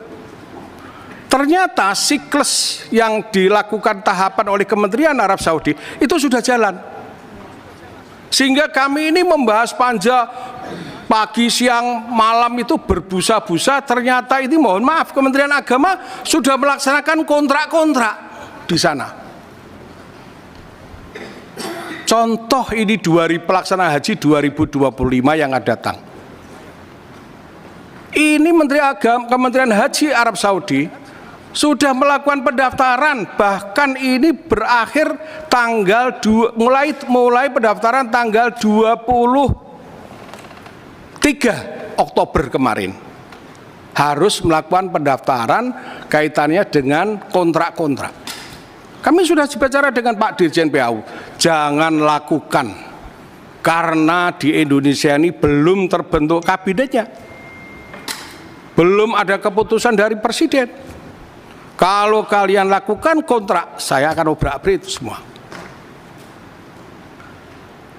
Juga Pak Menteri, haji dilaksanakan kalau nggak salah bulan Juni akan datang. 23 ini lakukan kontrak, 20 tanggal 11 kalau nggak salah Januari kita harus melakukan kontrak di sana, sekaligus ada namanya biokontes, yang namanya hotel, catering, Armusna. Siapa yang jadi pelaksana di Armusna nanti? Apakah itu Masyarik atau yang lain? Ya. Kejadian tahun 2023 yang diajak kerjasama oleh Kementerian Agama adalah Masyarik. 2023 masalah besar, jamaah haji kita kelaparan di Musdalifah. Tapi 2024 kemarin masih dipakai Masyarik. Padahal mereka prestasi. Apa ini, dibalik apa ini? Kok harus kerjasama dengan Masyarik? Kalau saya tanya teman-teman Kementerian Agama, ini adalah dulu ada Syarikah, muasasah, orang yang kenal Indonesia. Padahal mohon maaf ini, Syarikah itu satu lembaga yang dibuat oleh Kementerian Agama Arab Saudi, itu sudah merupakan swasta. Baik, di situ Pak, ada Pak, perpanjang dulu, jangan melanggar waktu. Siap. Tambah 20 menit. Padahal Pak Menteri, ada di situ adalah syarikat-syarikat yang bagus-bagus. Mereka yang punya nama besar. Dan mereka juga orang-orang perusahaan hebat-hebat. Contoh, Ar-Rajih, Sulaiman Ar-Rajih itu mereka orang yang dermawan, sudah hebat. Bapak bisa bukalah perusahaan Ar-Rajih itu apa. Dari mereka punya yang namanya pelayanan haji, punya perbankan di Arab Saudi, punya perhotelan. Kenapa kita tidak pakai ini? Ada Flynas, mereka yang punya pesawat. Ada Duyuful Bed. Kenapa mereka tidak pakai ini? Ada apa semua ini? Ini harus kita buka ini, tabir ini. Jadi kami tidak mau, ya. Nanti seperti pelaksana kami dapat laporan Pak Menteri kemarin, ya, bahwa haji di Indonesia, haji Indonesia itu tidak semua melaksanakan arba'in. 60% melaksanakan nafar awal. Saya tanya BPKH, kalau oleh BPKH kamu bayar biaya ke Masyarik berapa? 100%. Tapi saya ketemu ada salah satu direktur mengatakan dibayar 60%. Berapa ratus miliar? Dan ini saya tanya sudah masuk di efisiensi melalui pemeriksaan dari BPK. Apakah BPK ini malaikat? Ya. Hanya efisiensi 200 miliar, tadi saya hitung ratusan miliar. Coba ini. Termasuk yang namanya ini mereka tanazul. Tanazul itu dia melakukan pribadi. Mereka tidak punya, tidak dikasih makan, tidak hotelnya, pulangnya tidak dikasih fasilitas mobil. Makanya ini harus kita perbaiki. Mereka melakukan tanazul mandiri, mereka harus punya hak untuk dapat makan. Ini Pak Menteri, banyak hal yang kami sampaikan Bapak. Oleh karena itu, secepatnya kami berharap Menteri Agama untuk merestrukturisasi di dalam internal Kementerian Agama. Monggo terserah, restrukturisasi Pak Menteri yang anggap ini orangnya baik, punya kredibilitas, monggo. Itu hak Bapak, saya tidak akan mencampuri. Ya, ini penting Pak. Ini pesan Pak Prabowo. Jangan ada uang sepeser pun uang itu digunakan untuk pribadi, untuk rakyat, untuk jamaah. Jadi ini penting Pak. Jadi kami berharap ini terus terang ya, kami ini akan bersama-sama pimpinan sudah sepakat. Kami ke Arab Saudi Pak. Sebab pimpinan dalam waktu dekat ke Arab Saudi ya, menemuin beliau-beliau yang dalam arti bukan kami adalah untuk kepentingan pribadi, kepentingan untuk pelaksanaan haji ke depan. Saya berharap nanti meskipun ini masih ditangani oleh Kementerian Agama, kasih kesempatan oleh Badan Haji, ya, mereka biar sambil belajar untuk melaksanakan haji tahun 2025 yang akan datang. Dan kami berharap juga ini segera kontrak-kontrak yang kemarin dilakukan. Saya mendapatkan masukan Pak, ada kontrak yang dilaksanakan oleh satu travel tahun 2023 sampai sekarang pembayaran belum lunas. Mohon ini Kementerian Agama, mohon Pak Fadlul sampaikan. Ini belum lunas, padahal laporan 2023 sudah selesai. Di mana itu uangnya? Itu. Ya. Jadi terus terang ini kaitannya dengan masalah kuota. Jangan sampai terulang lagi. Kemarin kenapa kami harus melakukan pansus dan angket? Dikarenakan komunikasi kita jelek dengan mitra. Tidak ada yang namanya komunikasi yang baik. Kami dianggap ini Komisi 8 ini anak bawang semua. Kami kalau tidak melihat Pak Presiden Pak Jokowi, udah kita mau ramein sekalian. Dari mulai menjadi menteri kami sudah tidak dianggap, sampai masalah haji kami juga tidak dianggap. Bayangkan kami ini memimpin panja, kuota haji diputuskan 241.000, kami sudah tanyakan apakah ini tambahan dipakai untuk reguler atau bagaimana Pak Menteri? Tidak, pakai untuk semuanya untuk reguler, tidak ada khusus. Terbaru 241.000 kita potong 8%, ya, untuk haji khusus. Tapi ternyata keputusan panja kami tidak dianggap. Keputusan daripada panja ke raker sampai keputusan presiden, ya, keputusan harga biaya haji 93 juta itu keputusan sampai ke tingkat presiden tidak dipakai. Sehingga kami di sini akan mengevaluasi keuangan. Karena terus terang pembayaran daripada BPKH kepada haji, pada pelaksanaan haji ini melanggar ya Undang-Undang BPKH nomor 34 2014 terkait dengan pengeluaran keuangan haji sebagaimana dimaksud adalah sesuai dengan pasal 4 huruf B. Ini tidak sesuai. Kami melaksanakan FGD, ternyata ini dilanggar.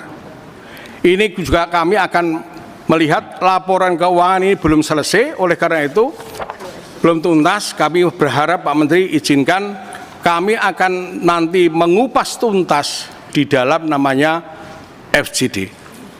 Ya, meskipun Pak Prabowo mengatakan jangan sering-sering melaksanakan FGD, tapi ini demi untuk perbaikan kita bersama untuk mengupas tuntas agar persoalan masalah haji tahun 2024 kemarin bisa tuntas, dan Pak Menteri akan melaksanakan tugasnya sebagai Menteri Agama sudah bisa berjalan dengan baik.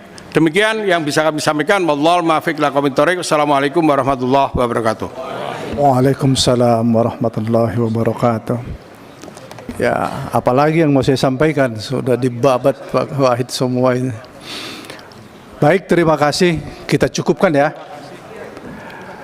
Kira-kira intinya begini Pak Menteri. Komisi 8 tidak mau keputusan ini menyetujui karena memang dasarnya bukan seperti ini. Tapi kita nggak mungkin lagi surut karena sudah diambil kebijakan oleh Menteri. Saya terserah saja, buatlah laporan pertanggungjawaban keuangan haji ini, mau manapun dasarnya. Mau keputusan Menteri yang sudah diambil itu dipaparkan. Kami basisnya keputusan Menteri 1, 2, 3. Kalau itu batasnya pun, tadi pertanyaan para teman-teman, masih ada yang perlu dikoreksi. Umpamanya, pesawat biaya penerbangan diputuskan 33 juta menjadi 35, kira-kira begitu. Jadi buat saja basisnya, mau pakai putusan panja atau kepres, atau keputusan pemerintah, putusan menteri. Nanti kita akan buatkan klausul bahwa keputusan ini diambil oleh pemerintah, pertanggungjawabannya yang akan diambil para pihak diserahkan untuk dilakukan pertanggungjawaban. Tapi kita butuh ada kesimpulan bahwa haji sudah selesai. Sebagai ketua panja Pak Wahid harus ada selesai, jangan tidak selesai. Jadi harus diketok Pak. Tapi yang kita ketok ini bukan tanggung jawab Komisi 8 karena pemerintah mengambil kebijakan. Bukan pula tanggung jawab menteri yang ada, tapi ini institusi yang harus kita ambil keputusan. Saya kira itu nanti. Maka kita cari waktu yang lain, Pak Menteri membuat laporan, mengambil keputusan saja berbasis apa. Bagi kami, basis keputusan Menteri Agama, oke? Keputusan panja, alhamdulillah, tapi nggak akan ketemu Pak. Karena antara 241 menjadi dibagi dua, nggak akan ketemu. Ya sudah, kita ikut pemerintah saja. Tapi itu pertanggungjawabannya akan dinyatakan, bukan tanggung jawab Komisi 8, tidak ikut Komisi 8. Tentang efisiensi, nanti akan kita temukan berdasarkan basis keputusan itu 1, 2, 3 berapa. Di sini ada 1,1 atau 601. Kan nggak jelas ini, 1 triliun 100 atau 601. Nah, kita kasih waktu, dalam waktu singkat, kata Pak Wahid, tidak boleh menunda-nunda karena ini penting. Karena kita mau membentuk panja, setelah kita putuskan baru bentuk panja. Sambil simultan nanti membahas payung hukum antara Menteri Agama dengan Badan Haji.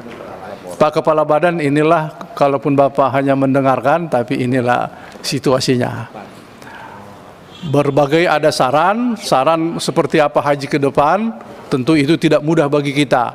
Umpamanya tadi disebutkan laporan bahwa petugas nanti akan membayar masair juga di Armuzna. Tapi kan kalau kita mampu meyakinkan pemerintah Saudi, ya petugas jangan bayar dong, kita udah bantu pemerintahnya. Kita datangkan SDM-nya, mereka membantu, tidak tidur, memapah jamaah, masa kita suruh bayar lagi? Wah, itu kejam sekali. Saya yakin tidak sampai seperti itulah pihak Saudi. Tinggal yang ngomongnya aja siapa? Perbaikan laporan keuangan. Ya, nanti kalau nggak bisa Pak Dhanil Anjar, Pak Romo lah kita kirim, meyakinkan itu. Nanti kita sebutkan ada hajinya ini, gitu kan. Karena itu kita tayangkan saja kesimpulan. Nggak perlu dijawab Pak Menteri, karena nanti berbelit-belit. Pertanyaannya pasti panjang kalau kita buatkan. Jadi nanti dirapikan saja pelaporannya, fokus ke keuangan. Keuangan itu dipilih saja Pak. Karena kalau dibuka lagi nanti ya pemerintah tidak menghargai DPR. Kalimatnya Pak Abidin, Pak Kemaman, sudah ada panja tidak dianggap, ada Kepres tidak dianggap, ada pansus tidak dianggap juga. Sampai sekarang pelaporan dianggap juga, gitu. Kalau kita perpanjang, mari kita baca. Draft kesimpulan rapat kerja Komisi 8 DPR RI dengan Menteri Agama Republik Indonesia, Menteri Kesehatan Republik Indonesia, dan Menteri Perhubungan Republik Indonesia, serta rapat dengar pendapat dengan Kepala Badan Pelaksana, Pengelola Keuangan Haji BPKH, Kepala Badan Penyelenggara Haji, dan Direktur Utama PT Garuda Indonesia.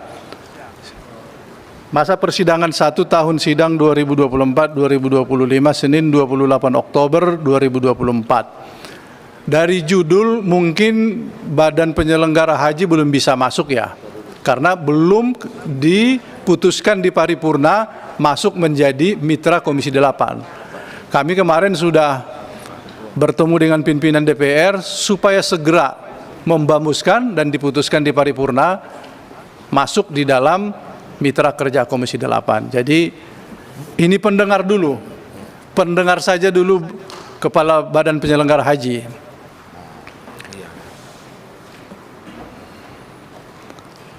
Baik, selanjutnya dapat disimpulkan beberapa hal sebagai berikut.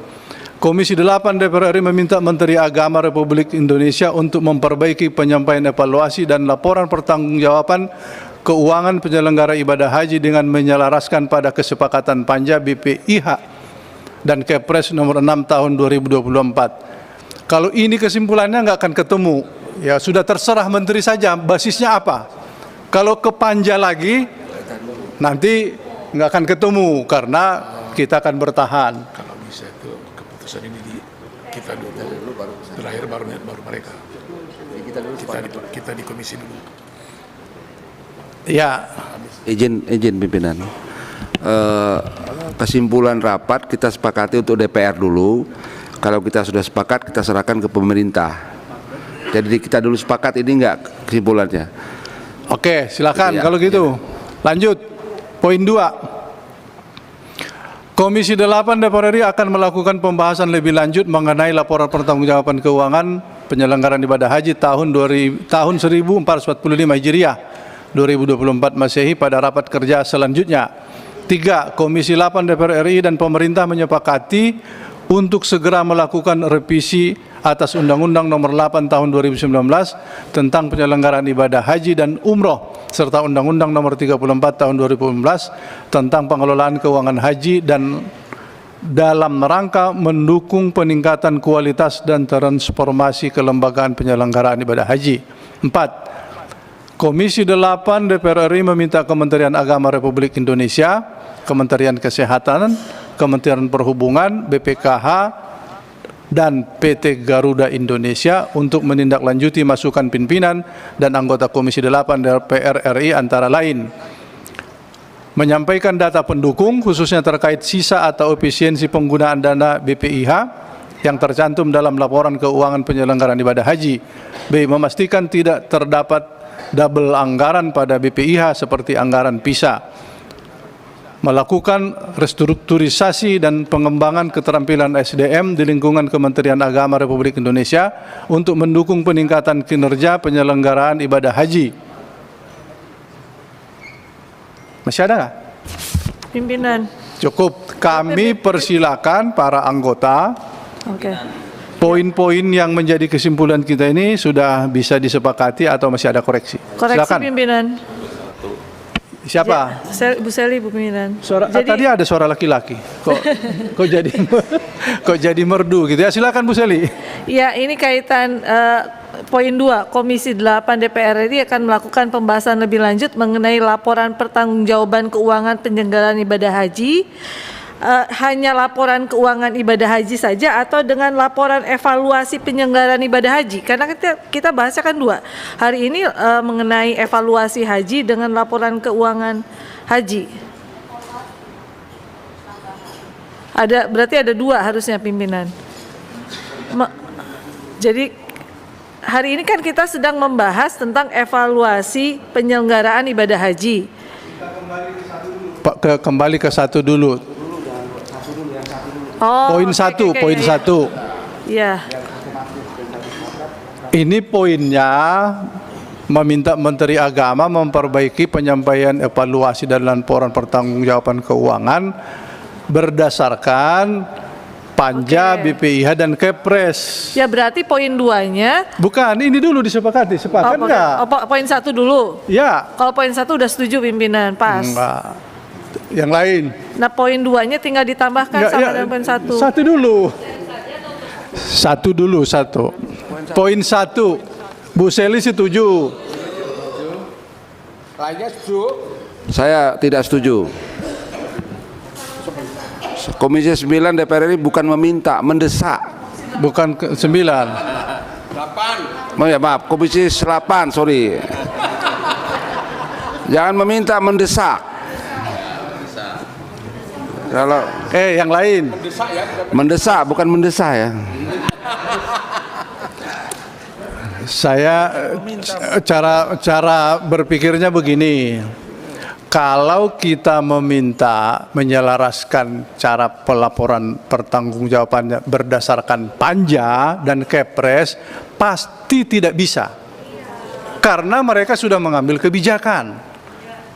Merubah kuota 20.000, 10.000 menjadi reguler, 10.000 haji khusus. Kita minta kesepakatan Panja, tidak mungkin.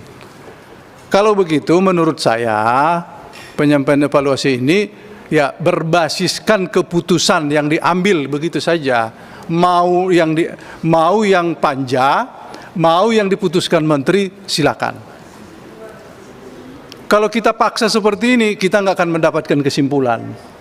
Percayalah, karena pemerintah sudah memutuskan membagi itu, kita minta ke hasil Panja, itu tidak mungkin. Gimana? Ketua sebelah kanan. Ya. Itu kalau misalnya Komisi 8 mendesak atau tadi meminta Menteri Agama untuk memperbaiki penyampaian evaluasi dan laporan pertanggungjawaban keuangan penyelenggaraan haji, itu tadi yang sampai bawahnya jangan pakai dan atau gitu loh nanti. Jadi kalau misalnya itu evaluasi sama aja dengan inti dari hari ini, bahwa evaluasi penyelenggaraan ibadah haji dan laporan pertanggungjawaban keuangan operasional penyelenggaraan ibadah haji. Jadi komplit dengan tema hari ini. Terima kasih. Ini poin kembali.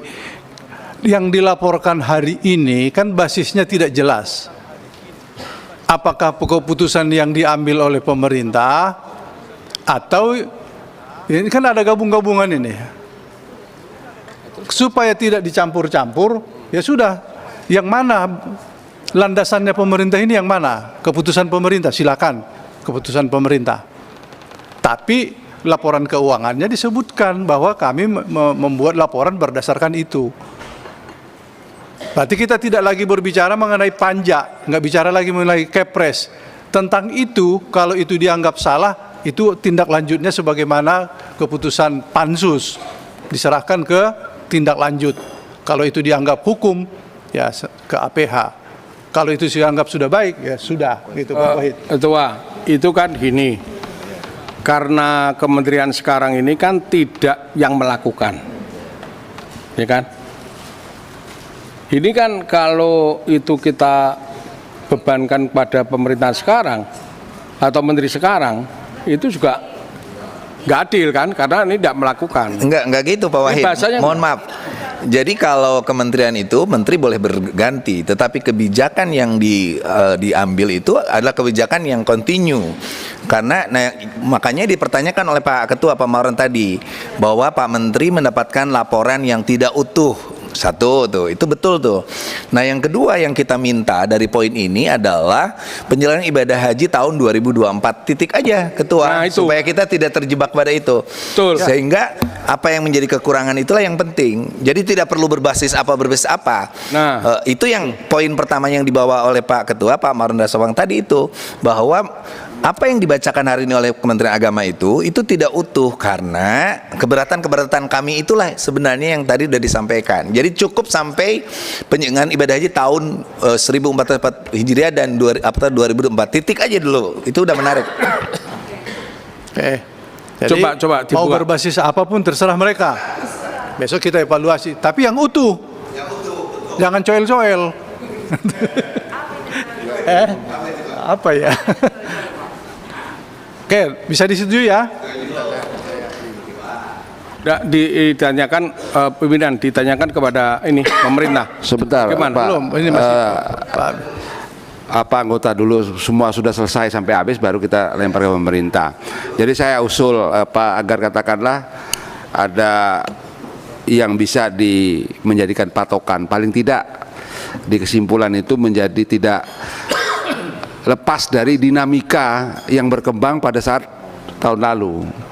Jadi ini sebagai catatan Pak Menteri, walaupun kesimpulannya itu laporan penyelenggaraan ibadah haji tahun 2024, tapi tetap harus mempertimbangkan dinamika yang berkembang saat penyelenggaraan ibadah haji tahun 2024. Karena faktanya kan sudah terjadi, ada pansus, ada panja dan lain sebagainya. Nah ini urutan dari laporan tersebut itu loh. Jangan sampai nanti laporannya tidak sesuai juga, tidak sesuai dengan Kepres, tidak sesuai dengan pansus gitu kan. Pak Bidin Fikri benar, tapi itu nanti kita cantumkan di kesimpulan pengambilan keputusan. Iya. Ada poinnya kita buat itu. Saya kira itu Pak Menteri ininya. Terima kasih. Ya. Lanjut poin 2, bisa disetujui? Bentar, izin Pak. Komisi 9 DPR akan melakukan pembahasan. Sorry. Komisi 9 DPR RI akan melakukan Komisi 8 kok 9. Kayaknya mau pindah lagi nih. Ini besok dipindah Bu Seli nanti ini. Iya, Bu Seli udah nunggu kayaknya sih. Komisi 8 DPR RI akan melakukan pembahasan lebih lanjut mengenai laporan pertanggungjawaban keuangan melalui ibadah haji. Pertanyaan kita, Komisi 8 kan kita tuh. Kan bisa diputuskan di rapat internal tuh, nggak perlu rapat dengan menteri. Pertanyaannya tuh mengenai pembahasan itu dengan Kementerian Agama atau enggak? Iya. Loh makanya kali ini kan usianya sendiri nih. Nomor 2 itu Komisi 8 DPR akan melakukan pembahasan lebih lanjut mengenai laporan pertanggungjawaban keuangan. Coba kalimatnya. Kan buat kita aja tuh kan? Bukan, kalau sudah rapat kerja itu bersama Menteri Agama. Nah, sebutkan rapat kerja dan kementerian mana? Agama, sosial. Nah, gitu. Oke, poin ketiga, lanjut. Poin Ketua, pimpinan yang tadi pertanyaan saya di poin 2 itu hanya laporan keuangan saja apa dengan evaluasi juga? Iya, kan Ketua, evaluasinya karena kita belum satu ya. selesai. Evaluasi sama dengan yang di atas Sama tadi. dengan yang di atas, betul. Di poin 1 tadi evaluasi dan Sama. keuangan.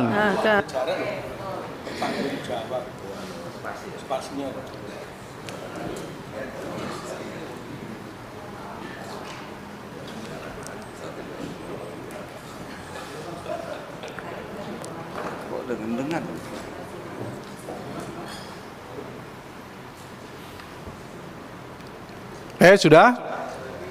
Poin ketiga. Ini saran poin ketiga, tidak ada yang krusial. Kita sudah lakukan ini, tapi tidak apa-apa masuk. Poin 4. Ini juga saran. Bentar Ketua.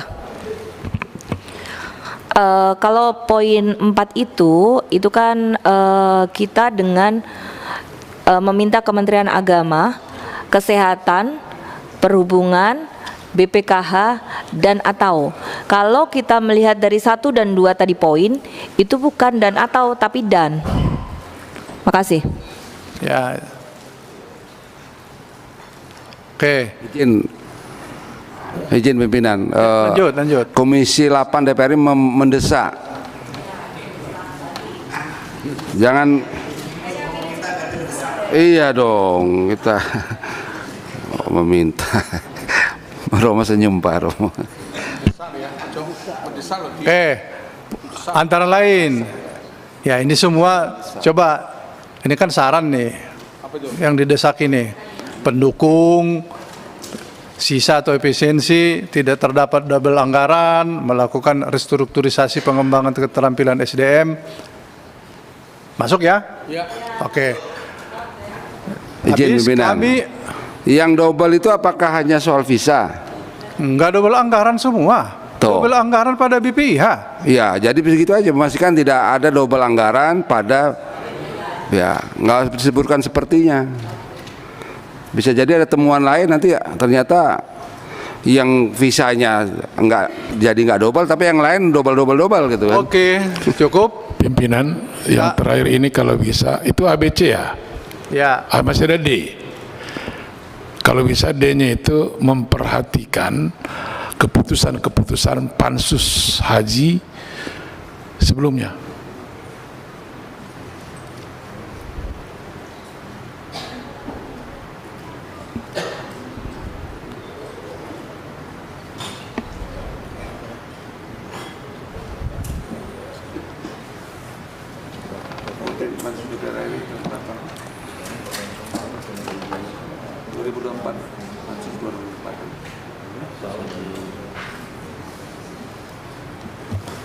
Oke, cukup ya. Yang D, jadi yang D ini bisa di sini, bisa juga di nomor 1. Nah, cukup di sini dengan saja. memperhatikan gitu. Tetapi terserah. Nah. Cukup ya. Izin pimpinan. Yang poin 1 kan kita mendesak Menteri untuk memperbaiki. Nah, saya usul di poin terakhir itu kapan itu paling lambat diterima oleh Komisi 8. Mengenai jadwal itu kan nggak bisa kita pastikan. Jadi nanti ketersediaan waktu kita di Komisi 8, ketersediaan waktu Menteri secepatnya ini. Ya nggak apa-apa, dikasih batas waktu aja 1 minggu, 10 hari atau nggak apa-apa. Kita di DPR-nya yang kita gitu kan. Misalkan perbaikan, penyampaian evaluasi lapor pertanggungjawaban diterima Komisi 8 tanggal berapa. Kita sepakat aja di DPR dulu berapa. Mau 10 hari, mau apanya ini? Memperbaiki itu loh.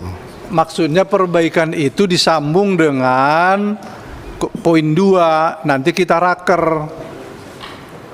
Di raker itu langsung ya? Raker lagi seperti ini, kita nanti bersepakat, kita putuskan. Jadi sebagaimana biasa sebelum raker bahan dikirim. Nah, rakernya itu apakah perlu kita buat minggu ini atau kalau saya kira tidak sedetail itu di dalam keputusan.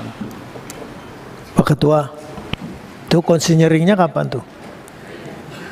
Ada di mana? Di poin mana ini? Atau sebelum raker atau FGD-nya? Kalau FGD itu sebelum raker. Belum raker.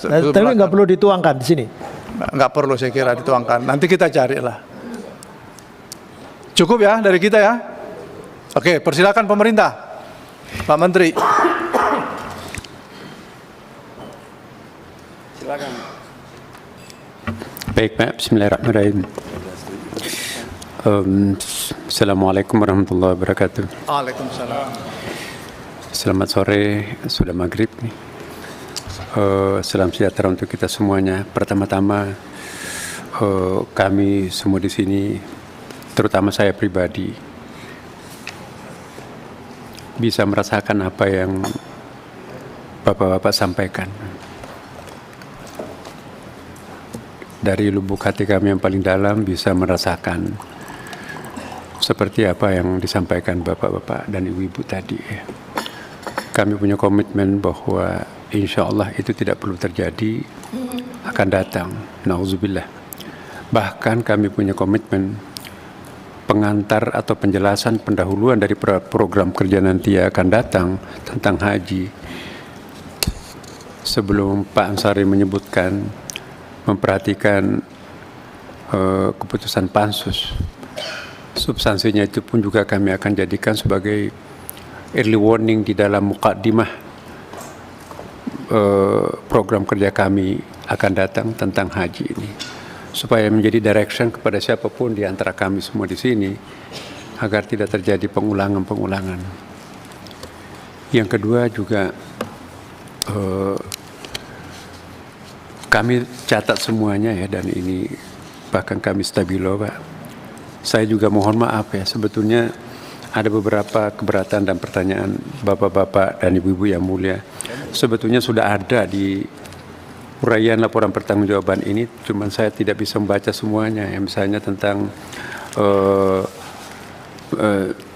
dana efisiensi itu diuraikan sangat detail di dalam halaman 24 sampai 39 di dalam lampiran besar ini, lengkap. Kemudian juga beberapa hal lain lagi. Tetapi poin yang saya ingin saya sampaikan pada kesempatan ini adalah sekiranya boleh kami memohon, tapi terserah Yang Mulia, poin 1 dan poin 2 ini apakah bisa disatukan? Karena ini kan sebetulnya substansinya sama dan pasti kami akan ikuti ya. Cuma kalau bunyinya 2 seperti ini akan ada terjadi pertemuan berulang-ulang, sementara kami di sisi lain terdesak oleh waktu yang sangat-sangat banyak yang kami harus selesaikan, baik kaitannya dengan Saudi Arabia maupun peralihan dan maupun juga persiapan peraturan-peraturan yang terkait dengan perubahan undang-undang. Sehingga kalau kami harus berkonsentrasi juga untuk memperhatikan hal yang ini, pasti nanti akan kehabisan energi atau terbatas tenaga kami untuk menyelesaikan situasi Saudi Arabia sekarang yang sudah mulai belanja. Takutnya negara-negara lain sudah keduluan kita Pak ya dengan mereka itu. Saya tahu persis apa yang sedang terjadi di negara-negara lain sekarang ini. Baik Pak Menteri, Ya. usul konkretnya gimana Pak? Usul konkretnya Pak 1 dan 2 ini kalau bisa disatukan, toh juga ini tujuannya sama kan Pak? Sebetulnya tidak disatukan pun maknanya sama. Iya. Segera diperbaiki, kita melakukan pembahasan. Tapi sebelum diperbaiki, kita nggak perlu melakukan pembahasan.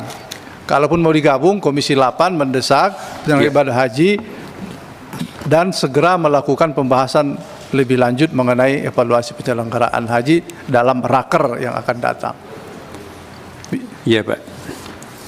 Jadi substansinya itu. Kecuali ada usulan Pak Menteri, seperti apa? Kira-kira? Hal-hal yang sifatnya saran-saran masukan-masukan itu Pak, pasti kami akan perhatikan semuanya ya. Sehingga kita batasi saja pertanggungjawaban keuangan. Tapi non keuangan seperti yang diusulkan tadi oleh Ibu Shirley mungkin sudah dianggap terselesaikan hari ini, karena bagaimanapun juga agak sulit kami mempertanggungjawabkan sesuatu yang di luar kemampuan kami pada waktu itu ya. Tapi insya Allah inspirasi yang sangat-sangat berharga buat saya pribadi dan tentu kawan-kawan yang lain ini sangat penting Pak. Dan kami berjanji bahwa insya Allah ke depan pelajaran-pelajaran penting ini kita usahakan tidak akan terulang. Saya kira poinnya hanya itulah Pak. Terima kasih. Ada kecuali mungkin ada tambahan dari.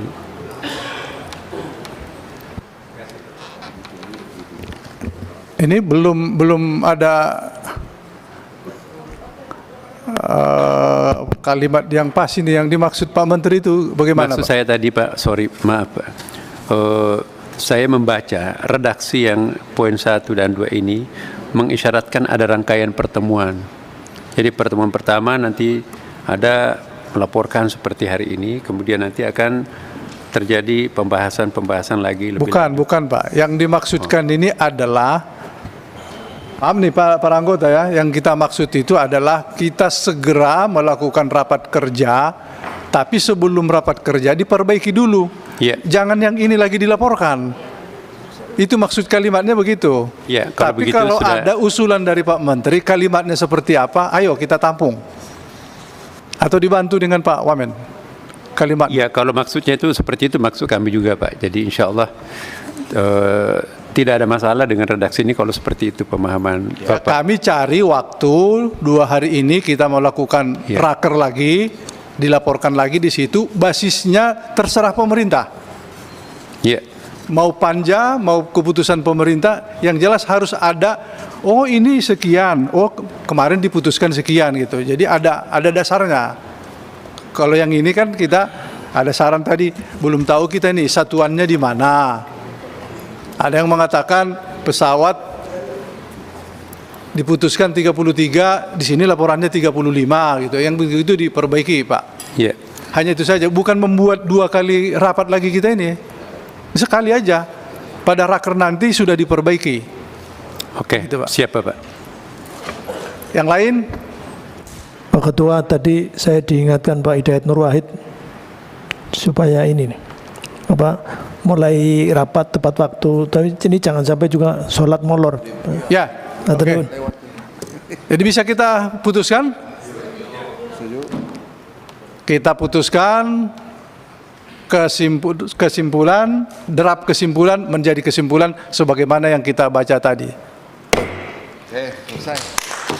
Terima kasih para anggota, pimpinan, terima kasih Pak Menteri Agama, Wakil Menteri Agama, Kepala Badan Haji dan Wakil Badan Haji, Pak Dirjen beserta jajaran, staf ahli Menkes, BPKH, Perhubungan Udara, Garuda. Terima kasih atas kesempatan kita untuk raker. Mudah-mudahan raker yang akan datang tidak memakan waktu lagi, tidak membacakan lagi Pak Menteri. Tinggal kita masuk ke poin saja. Mudah-mudahan minggu ini harus kita putuskan. Minggu ini harus putus, Pak. Ya, lebih cepat lebih baik. Dengan demikian, mari kita tutup raker kita ini dengan ucapan alhamdulillahirabbil alamin.